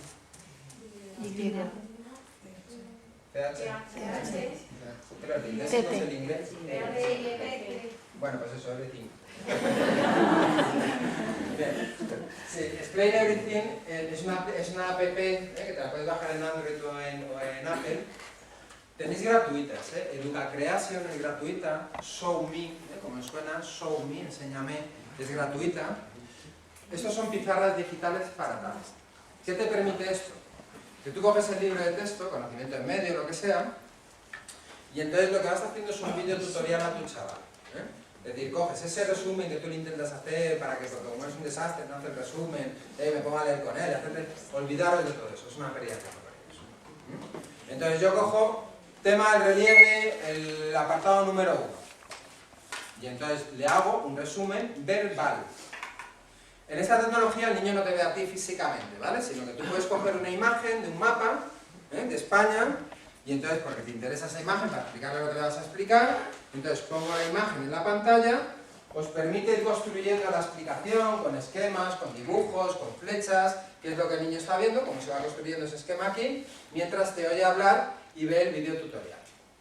Nos gusta mucho Explain Everything porque Explain Everything incorpora una tecnología de edición de vídeo, con lo cual, si hay un vídeo en el YouTube chulo, molón, que está relacionado con lo que el niño está aprendiendo en el cole, pero lo que cuentan en el vídeo no corresponde al contenido que él está aprendiendo, yo me paso el vídeo a Explain Everything, le quito la pista de sonido, utilizo el visual y aprovecho y grabo yo sobre el visual. ¿Entendéis? Bien. Los videotutoriales, minuto 50 a 5 minutos máximo. Si superas 5 minutos con un soporte audiovisual que al niño no le mola, le aburre o tal, tiene que concentrarse. ¿Entendéis? Por debajo de 5 minutos va a estar en alerta atencional. Procesamiento simultáneo de estímulos, ningún problema para acceder a la información. Bien, en un tema, por ejemplo, este que estaba comentando en el quinto de primaria, del relieve, este tema, la población normativa, que no tiene estas dificultades, tarda aproximadamente en estudiar el tema entre 40 minutos y 50 minutos. Los niños TDAH se van de 3 a 5 horas. Es entre 3 y 5 veces más. El nivel de eficacia es 0, porque utilizan la memoria no significativa. Si yo os diera un texto de física cuántica, desconocéis el vocabulario y no podéis comprender lo que estáis leyendo, pero os voy a hacer un examen de ello mañana, vuestra única oportunidad es utilizar esta memoria. Es la memoria para nombres, para fechas, para los nombres de los reyes, de los ríos. La peculiaridad de esta memoria, que utilizan ellos de forma compensatoria cuando estáis con el método de que lea o el resumen, o que se estudie tu resumen, esta memoria solo es posible almacenar información por repetición mecánica. Lectura, repetición, lectura, repetición, lectura, repetición, decírmelo en voz alta, decírmelo, escuchárselo a mi madre, escuchárselo a mi madre, escuchárselo a mi madre. Otra peculiaridad que tiene esta memoria es que es secuencial. ¿Qué significa esto? Que si yo te pregunto, para ver si tú has comprendido lo que has leído, como te cambia el orden de las preguntas, el niño o se pierde o automáticamente te dice que le preguntes en orden. Porque al ser secuencial y no tener razonada la información, si yo le cambio el orden de las preguntas y le pregunto una pregunta del contenido medio del párrafo, el niño tiene que recorrer toda la secuencia anterior hasta llegar a ese archivo. Otra peculiaridad de esta memoria es que al ser secuencial, si en el examen por la razón que sea me pongo nervioso y se me olvida una sola palabra de la secuencia aprendida, me quedo en blanco con todo lo que venía después. Otra peculiaridad de esta memoria es que dura 72 horas. 72 horas, señores, 3 días. Y si tú, después de haber grabado la información por repetición, no te tiras días y días y días haciendo esta mecánica repetitiva, nunca llegan los datos al hipocampo, al disco duro. Con lo cual, 3 días después, te pones a hacer una tarea de deberes con tu chaval que requiere la información que se suponía que tenía memorizada para el examen y te das cuenta que no tiene ni puñetera idea y no se acuerda de nada. Estáis perdiendo el tiempo. Pero además, para que os quedéis tranquilos porque estáis perdiendo el tiempo y no os peleéis con vosotros mismos ni el sistema, la ciencia ha demostrado que esta memoria lo que hace a nivel de entrenamiento cerebral, de mejora de los procesos del cerebro, que se conecten bien y se consoliden bien, es exactamente igual que ver olas del mar en una pantalla de cine.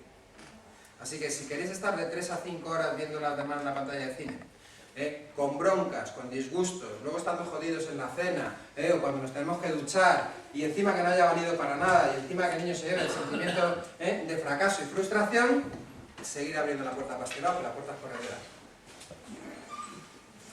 Vosotros mismos. Es científico lo que estoy diciendo, no es una opinión personal, no es una estrategia que vamos a probar a ver si funciona o no. Bien. Ellos no tienen problemas con los audiovisuales porque no requieren de concentración.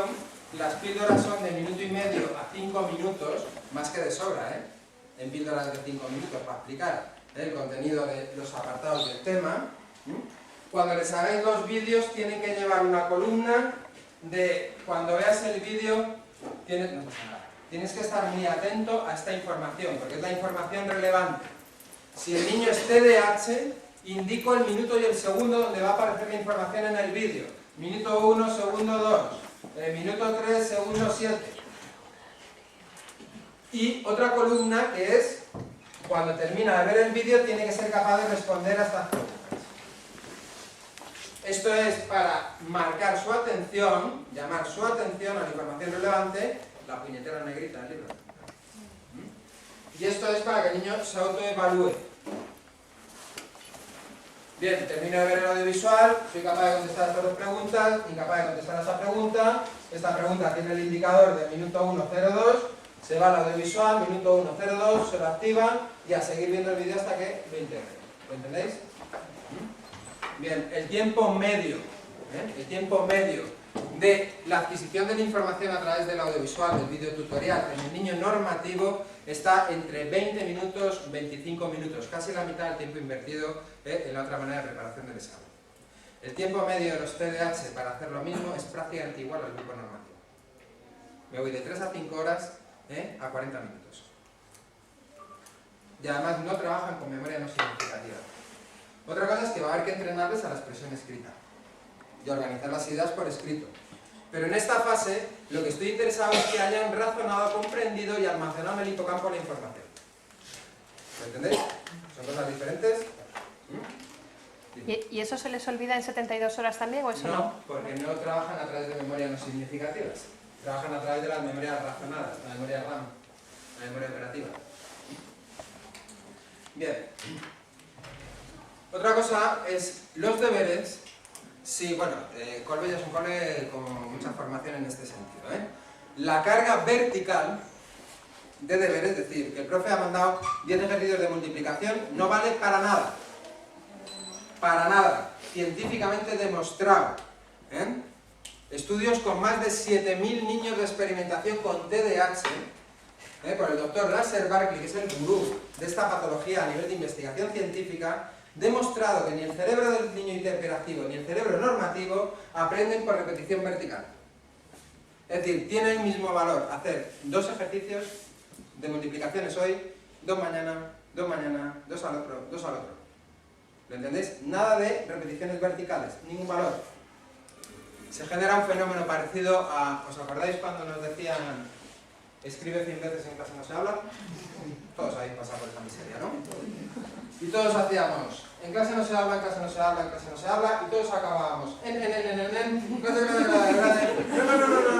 habla. Y cuando ya estabas en esa fase, tu cabeza estaba en el recreo o en el no sé qué, y estabas mecánicamente haciendo las cosas. Bueno, pues esto no os voy a explicar por qué es, pero el cerebro no aprende de esta manera. Si tú coges a un niño, abróchate los zapatos, desabróchatelos, abróchatelos, desabróchatelos, abróchatelos, desabróchatelos, abróchatelos, desabróchatelos, y cuando llega por la tarde, abróchatelos, desabróchatelos, abróchatelos, desabróchatelos. Y luego tienes otro chaval que se abrocha los zapatos por la mañana, y luego se abrocha por la tarde otra vez porque se va a gimnasia, y al día siguiente otra vez. El aprendizaje se realiza mejor en el cerebro número 2 que en el cerebro número 1. No os voy a explicar por qué, es muy largo, es un tema de neuro, pero tenéis que fiaros de mí.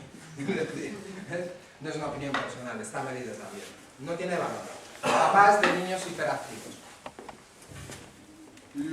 La cantidad de tarea que mandan los profesores no puede determinar el tiempo que tú estás trabajando con tu niño. El proceso es al revés. El tiempo que yo voy a trabajar con mi chaval determina la tarea que voy a poder asumir. ¿Lo entendéis? Es decir, yo voy a trabajar con matemáticas 20 minutos, media hora. Han mandado 6 ejercicios, de ahí me da tiempo a hacer 1. Lo que me interesa es el proceso de razonamiento, que lo entienda, que lo integre bien. Que si tengo que hacer ejercicios más prácticos, con cosas manipulables, para que él entienda ese ejercicio, ahí es donde tienes que invertir el tiempo.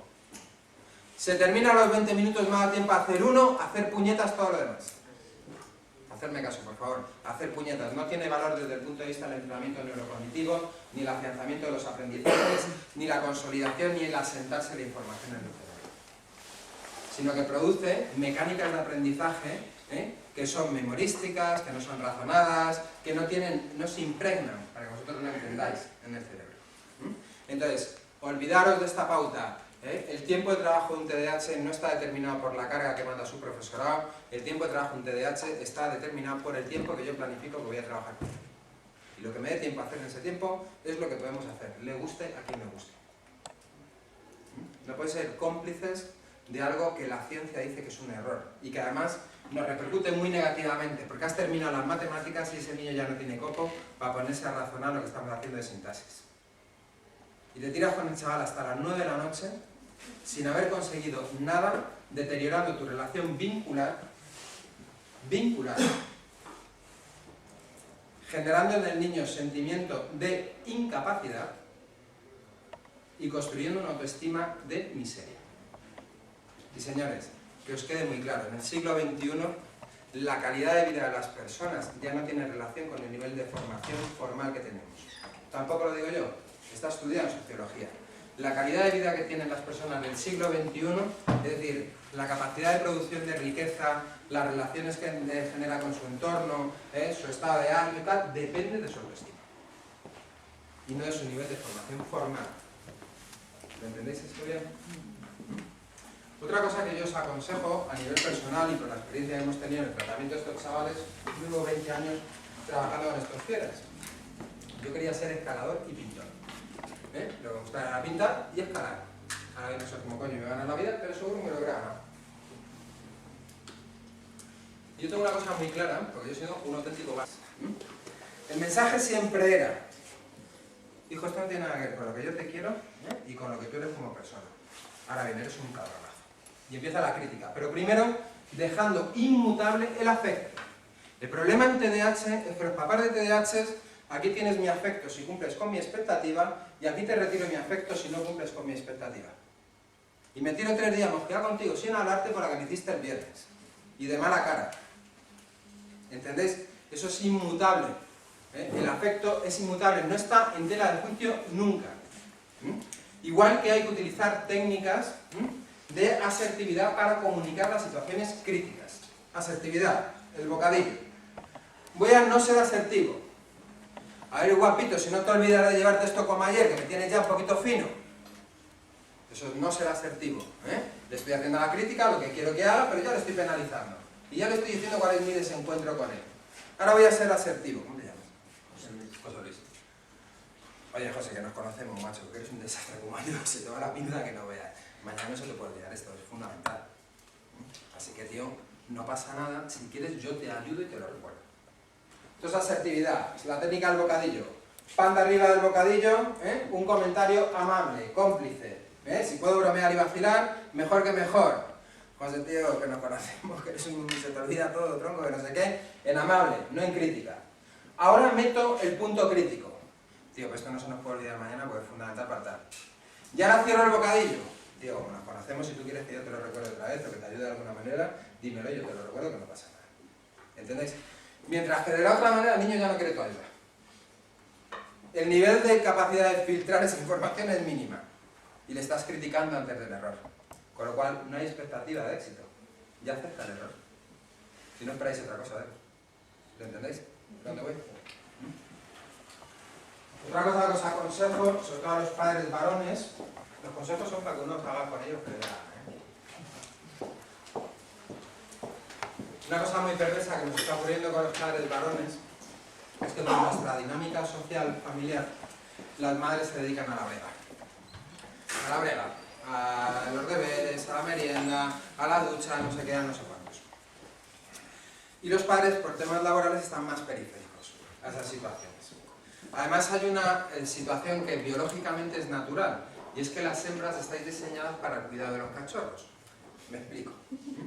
Tú eres mi pareja, y entonces tenemos al niño TDAH con 6 años, y tú estás con el drama, joder, si esté con 6 años así, ¿qué va a pasar cuando tenga 16? Y entonces llego yo y te digo, ¿sabes, tía? Matones, joder, que 6 años, van a preocuparnos cuando tenga 16, cuando tenga 16, vamos a centrarnos ahora. Bien, eso es biológico, ¿vale?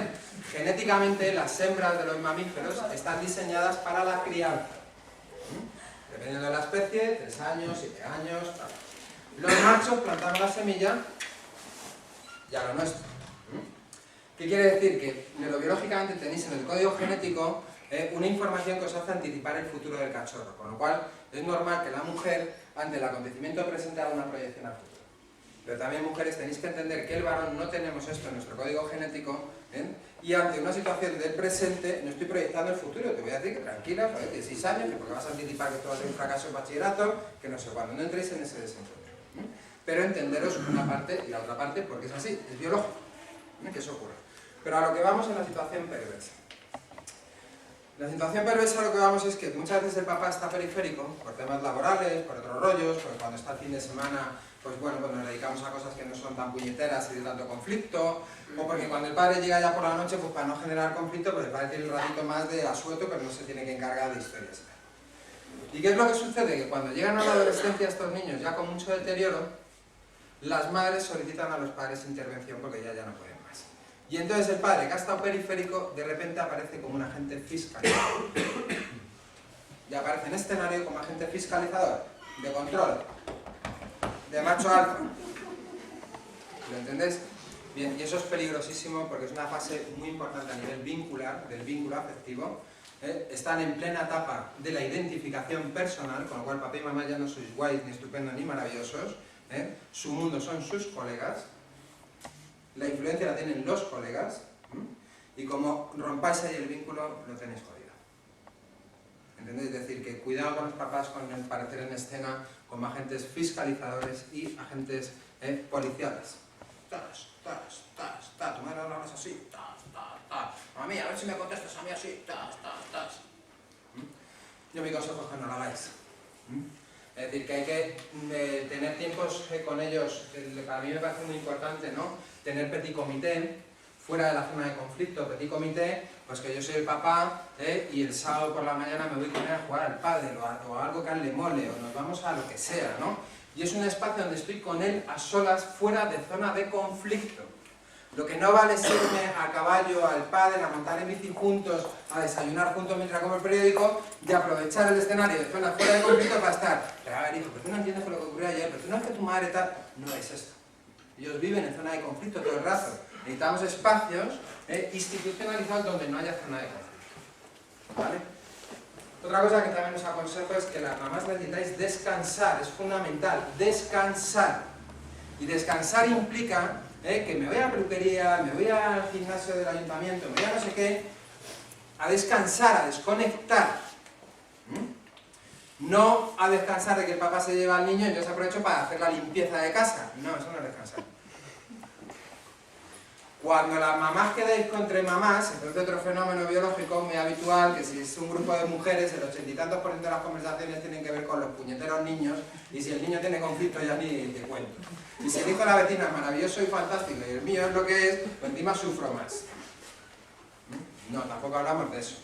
Institucionalizar las parejas, por favor, es una patología que genera conflicto de pareja muy severo, es la principal patología junto con algunas patologías de la trastorno de personalidad, como esquizofrenia y bipolaridad, con la que provoca mayor deterioro de la relación familiar, de la relación de la pareja.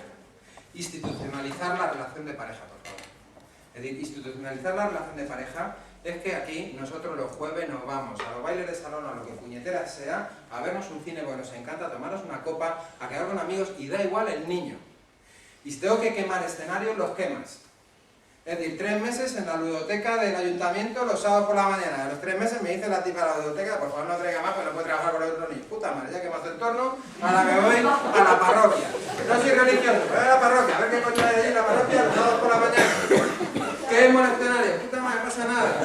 Ahora me voy a estar. Y cuando termina el año empiezo el ciclo y aparezco allí en la ludoteca y con un poco de suerte ya no está la monitora y hay otra.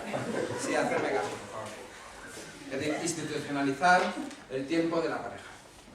Institucionalizar el tiempo de la pareja no es para estarme tomando la copa y estar hablando del conflicto del niño. De verdad, tenéis que hacer este descanso porque nosotros somos muy intensos. Y somos muy intensos durante muchos años. Y en muchos escenarios, porque es el escenario social, es el escenario académico, comportamental de la rutina.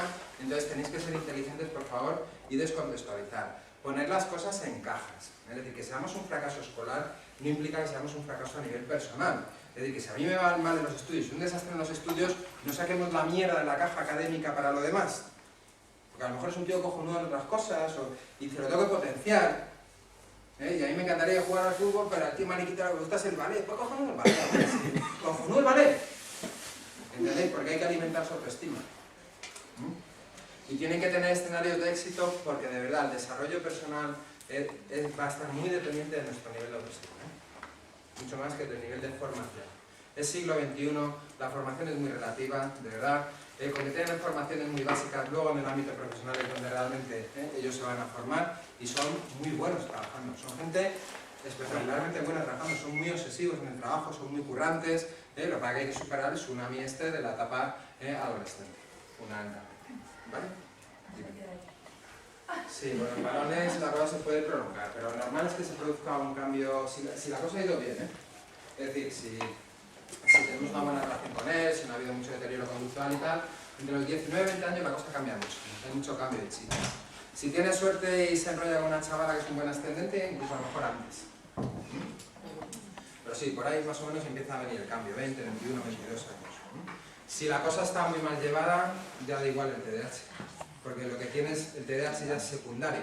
Lo que tienes es un tío con trastornos por consumo, lo que tienes es un tío con deterioro comportamental, lo que tienes es un tío con exclusión social, entonces ya da igual el TDAH. Ya el problema es la repercusión que ha generado la patología infanto-juvenil en etapa de primera adulta. Entonces por eso os digo que relativicéis mucho lo del cole, vais a sacar la situación para adelante de como podáis, de verdad que como podáis, a lo mejor no puede ser en el Colbe y me lo tengo que llevar a cabo un bachillerato en un pagaprueba, le pago la mensualidad y me aseguro la titulación para poderme saltar el examen de acceso de la formación media al grado superior, porque no lo aprueban, y entonces me hago el bachillerato para que ya vayan al grado superior, es decir, voy generando y haciendo quiebros de cintura al sistema para ir acompañando en la etapa de tsunami, pero que no se me hunda el barco, porque de verdad, cuando estos chavales salen de este nivel de afectación, como encuentren lo que a ellos les mola, son tremendos. Y como de base son muy buena gente, pues una cosa que tiene el TDAH, que es que son cuerpos de amor. La malicia la van desarrollando por palos a lo largo de la vida. Entonces, yo ahí de verdad os animo a que lo escolar, relativizarlo, ponerlo en un cajón, hay que darles caña, porque hay que darles caña, hay que ponerles en ruta, pero no puede ser que lo que ocurre con lo escolar, la dificultad escolar, el fracaso, los suspensos, lo que sea es que generalice la caja a todo lo demás. Las cajas con los TDAH son aisladas. Y cuando se cierra esta caja se acabó la historia. Y estamos luchando, y no se habla de lo que ha ocurrido con los deberes o de los 7 cánceres que han llegado. ¿Qué ganáis con eso? No ganáis nada. Y sin embargo, si yo construyo bien el vínculo, puedo tener todo el fracaso escolar que quiera, todo el que quiera. Ahora estoy haciendo una construcción de personalidad normativa. Mi padre siempre me decía, mira hijo, tú seas un desastre, todo lo que tú quieras, pero a ti no te va a faltar nada en la vida porque eres capaz de vender arena en el desierto. Entonces él siempre ponía el punto en la motivación, el tío, no te preocupes, que esto cuando seamos más mayores, que esto lo vamos a superar, que tú vas a poder. Y entonces yo tengo una autoestima por las nubes, soy una espumita, no tengo ningún complejo. ¿Entendéis? Con todo el desastre que he sido, ningún complejo. ¿Por qué? Porque mi proyección a futuro por parte de mis adultos siempre ha sido muy positiva. Con lo cual no tengo ninguna duda de mí mismo. Y cuando he pasado la etapa de tsunami, pues el barco estaba bandeado, tuvo que entrar ahí en astilleros un poquito, y luego para adelante. ¿Entendéis? Hay barcos que llegan, que cuando llega el astillero no hay nada que hacer. O sea, nosotros recibimos chavales, pacientes con 25, 26, 27 años, que es que da pena verles. Es decir, con una trayectoria demoledora. Entonces no entréis en ese juego porque no me da pena. Yo siempre en mis conferencias, por los padres lo digo, lo realmente importante es que quieran tomar la paella con vosotros el domingo. Esto es lo importante. No os lo vais a perdonar en la puñetera vida. En la puñetera vida. Aparte de los problemas de educación que estaba hablando, lleva aparejo también problemas sociales, por ejemplo, en el colegio de relación con compañeros y demás. ¿Y cómo afrontar eso? Muchos sí, porque son muy pesados. Son muy pesados, entonces muy pesados y son invasivos. Entonces le cae bien un chaval y dices, estoy encima y no sé qué, o tal. O claro, me viene la coñita límbico de toco y cuando el tío me dice que me dejes en paz, que no me toques, que no sé cuánto, la siguiente vez que vengo otra vez el límbico me dice toca y la cabeza me dice, tío, ¿sabes que te ha dicho ya que no? Que eres un plasta, ¿no? Normalmente si son impulsivos tienen perfil de liderazgo sin habilidades sociales para liderar. Es decir, el líder natural son chavales que no solamente intentan imponer su criterio a la hora de resolver un problema o de montar los equipos de fútbol en el patio o de condicionar al grupo, sino que además tienen habilidades sociales para condicionar a los otros hacia su interés. Nuestros chicos son impulsivetes, con lo cual tienen perfil de liderazgo sin habilidad social para liderar. ¿Qué quiere decir esto? Que son el único pringao que le dice al líder del grupo que por qué coño tiene que ser él siempre el que elija los equipos. ¿Y por qué coño siempre hay que hacer lo que tú dices? Macho, pues exacto, siempre hay que hacer lo que tú dices. Claro, entonces ¿qué se provoca? Se provoca el enfrentamiento con el líder.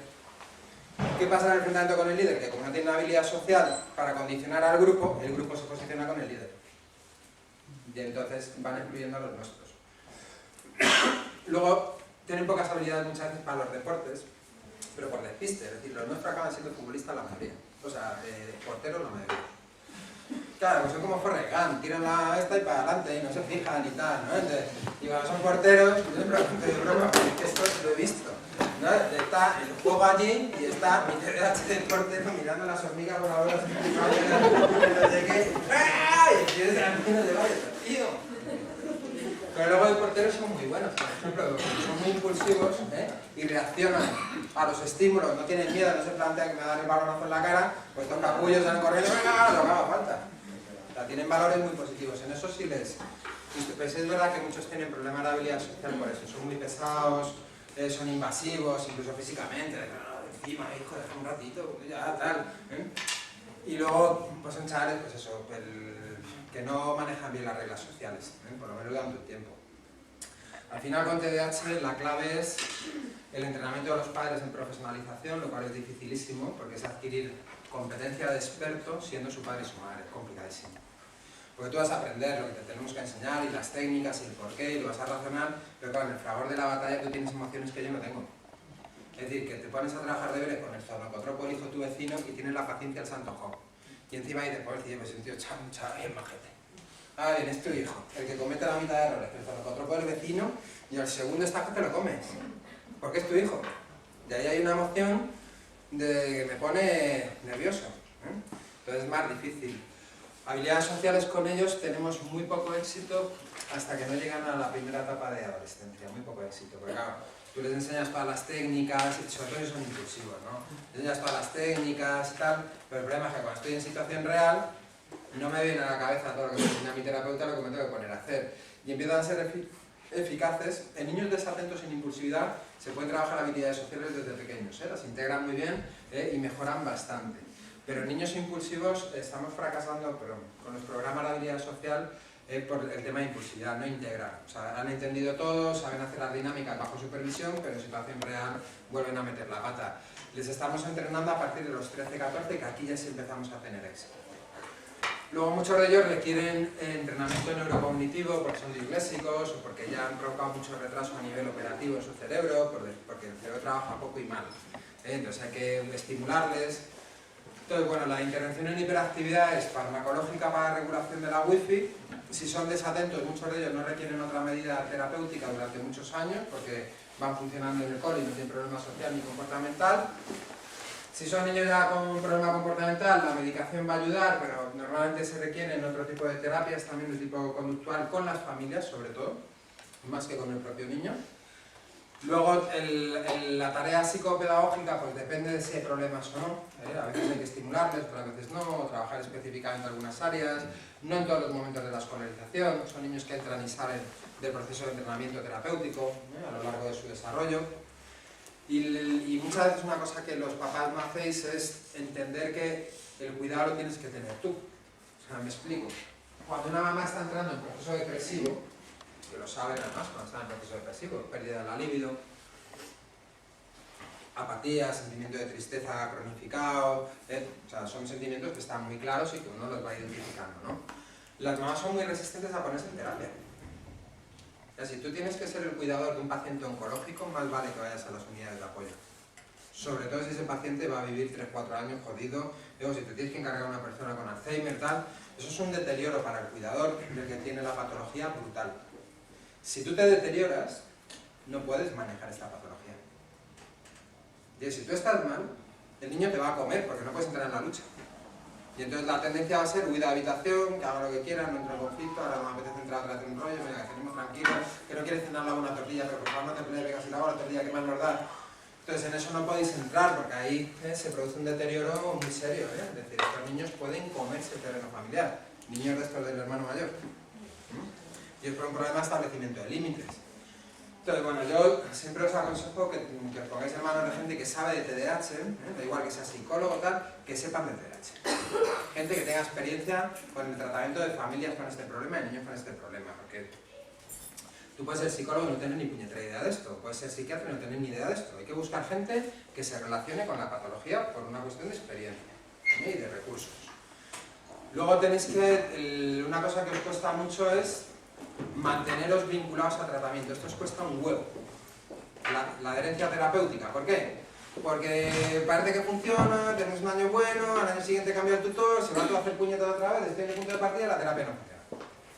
Esto no vale para nada. O este terapeuta no lo está consiguiendo, entonces estoy 6 meses y me voy a otro terapeuta. Es decir, no dejamos que nunca nadie arranque nada ni consolide ningún proceso. Y eso es normal, ¿eh? Es decir, son terapias caras, claro, la gente busca la rapidez sin entender que esto no es un proceso de rapidez, es un proceso de acompañamiento.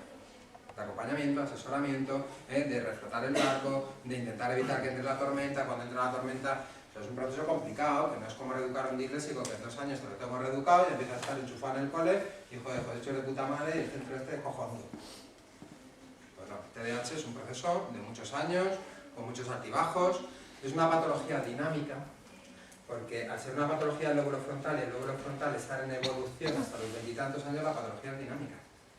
Y entonces de pequeño está en predominio latente y en la adolescencia está con debut comportamental. Y el cabronazo ha entrado entre las zonas negativistas desafiante. ¿Lo entendéis? No es como la afectación cardíaca que es estática. ¿Vale? El TDAH es dinámico. Varía en función de la evolución de las personas, el escenario, la capacidad intelectual, lo que ocurre en su entorno, sus características personales, un montón de factores que no siempre son controlables, esas variables de la ecuación. Entonces, bueno, si los tenéis, por lo menos consultar a expertos que os orienten, que qué harían, ver un poco, no dejar correr, por favor, no dejar correr. Si os encontráis mal personalmente, olvidaros del niño, olvidaros del niño. Me tengo que cuidar yo. Es que me tengo que cuidar yo, si no, no vas a poder aguantar lo que es un TDAH en etapa adolescente, va a ser imposible. Vas a mirar para otro lado. Entonces, a veces esto os cuesta mucho, ¿no? Es decir, oye, es que ahora la prioridad no la tiene el niño, por mucho esté fracasando. Es que ahora la prioridad la tengo yo, me tengo que sujetar, retomar, para poder intervenir, ¿verdad? Si no, estamos perdidos. Pero bueno, sí. Perdona, ¿a partir de qué edad es fiable el diagnóstico de TDAH? Bueno, no es fiable a partir, o sea, por debajo de los 6 años. Invierto la respuesta, ¿no? Por debajo de los 6 años no es fiable porque el 30% de la población masculina, aproximadamente, tenemos inmadurez frontal de 0 a 6. Es decir, el lóbulo frontal empieza a conectarse con 4 años. Entonces hay muchos niños que son inmaduros en el desarrollo, que es una cosa normal, de evolución, y entonces pueden presentar todos los síntomas clínicos de un TDAH desde pequeños. Y a medida que van superando de los 6,5 a los 7,5, ahí empieza a remitir la sintomatología y hay un problema madurativo, nada específico. A partir de los 6 años y medio, si la sintomatología está cronificada, con una buena evaluación, si se ven los indicadores, los síntomas y tal, en unos 6 años y medio, 7 ya tienes un diagnóstico fiable. Pero volvemos a lo mismo, con expertos. Ir siempre, por favor, a expertos en el tema de TDAH. La mejor manera de ir a expertos es consultar a las asociaciones de TDAH. Esa es la mejor manera de ir a expertos. Consulto a la asociación de TDAH que me corresponda por local, por organización, y que me digan, vosotros dónde estáis llevando a los niños, o quién recomendáis, porque esta gente, cada uno de los trabajos que hace es el filtro. Lo que funciona, lo que no funciona, lo que lleva muchos años pues testeando gente, claro. ¿Se nace siempre con el TDAH o es posible que en determinados ambientes con mucha sobreestimulación hagan que el niño se haga TDAH? No, tú puedes generar afectaciones frontales, con lo cual se va a expresar como un TDAH, pero lo que es la patología naces con ella. De hecho, todos los estudios están apuntando a que es la patología de herencia por antonomasia. Sí. Perdona, ¿este tipo de trastornos tiene algún componente hereditario? Sí, insisto, es la patología, ahora mismo los estudios están indicando que es la patología de prevalencia de herencia más probable. O sea, más probable que la altura. Es más probable que si tu papá tiene TDAH, sobre todo el varón, porque por desgracia para las mamás la genética masculina tiene mayor penetrancia a la hora de transmitir información. Es también un problema biológico, histórico, por eso las hembras buscan al macho dominante, para asegurarse la genética de supervivencia. ¿Entendéis? Entonces, si la mayoría de los casos se calcula que aproximadamente el 80% de los pacientes tienen un antecedente claro de identificación familiar, que suele ser papá, suele ser de varón, es menos frecuente en mujeres. La incidencia de pacientes es 4:1, 4 varones por una mujer. Entiendo que un adulto con el síndrome puede ayudar a un menor con TDAH. Depende de si ese adulto ha generado estrategias adaptativas. Porque si ese adulto es un impulsivo, que está en la nariz, no tiene buen control emocional y tal, el peor modelo para un TDAH es otro TDAH.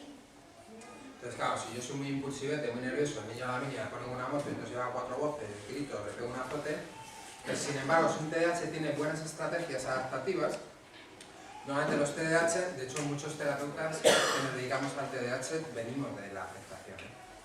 Hay una capacidad de empatía con lo que ocurre, cómo integrarlo y tal, de ahí venimos de estar afectados por problemas. Muchos, en mi sector, los profesionales de TDAH, muchos son gente con la patología. Si usted trabaja siendo adulto sin haber sido tratado. Sí, con mucho más éxito que los niños. Tenemos más éxito y somos más eficaces en tratamiento de adultos que con niños. Y la medicación es espectacular en adultos. Yo quería preguntar más sobre el tema a nivel de administración educativa, es decir, el TDAH es una patología desde que nace. Sin embargo, yo soy profesora. Tenemos en los colegios niños que tienen dislexia y TDT y si no llevan un retraso de 2 años, Sí. no les puedes derivar a PT. Sí. Y los tienes que la única ayuda que tiene el colegio es sacarles el apoyo que es una vez a la semana. Luego llegan a la selectividad y me preguntan si, como hay asociaciones de si se ha conseguido ya que cuando llegan a la selectividad a los niños no les suspendan por falta de ortografía y luego cuando llegan a la universidad. Eso existe desde mi generación. Yo ya hice el examen de selectividad sin tener el criterio de ortografía. Con ampliación de tiempo en el examen de inglés y podía solicitar los exámenes que quisiera orales. Podía solicitar el tribunal me examinara oralmente en lugar de por escrito. El problema está en que los especialistas hemos hecho un abuso del diagnóstico de dislexia para que se pudieran beneficiar los hiperactivos de la medida de ortografía en selectividad. Un abuso sin pudor, yo sin pudor, sin ningún pudor. Y trabajo para NIE, el Departamento de Investigación e Innovación Educativa en el Ministerio de Educación, que son los que pensamos en qué hacer con estos niños y tal. Y yo lo digo sin pudor, yo he hecho diagnóstico pragmático para mis niños todo el que haya hecho falta, porque si no hay una medida legal para que un hiperactivo que tiene el mismo problema que un hiperactivo con la falta de ortografía se pueda beneficiar, le pongo un dictamen de dislexia con toda mi nariz. ¿Qué ha pasado? Que como yo, muchos otros profesionales hemos hecho lo mismo. Claro, la incidencia de disléxicos es superior a la prevalencia normal. Y entonces ahora, para que eso se haga, el colegio tiene que reflejar en expediente que la medida se ha aplicado durante la secundaria. En algún momento de la secundaria. Pero tiene que estar reflejado. Mientras que antes, sin necesidad de que estuviera reflejado en expediente, yo llegaba, te hacía el dictamen, pum, se lo mandabas al tribunal, el colegio lo mandaba al tribunal y ya tenías el derecho a esta medida. Ahora ya no. Ahora tiene que estar reflejado. Ahora hemos vuelto a conseguir, en la última medida, que ya tiene que estar llegando a los coles, hemos vuelto a conseguir que estos niños de disléxicos hiperactivos, sin que ya haya que discutir con los profes de si es voluntad tuya o no voluntad tuya, hagan las adaptaciones metodológicas que hemos planteado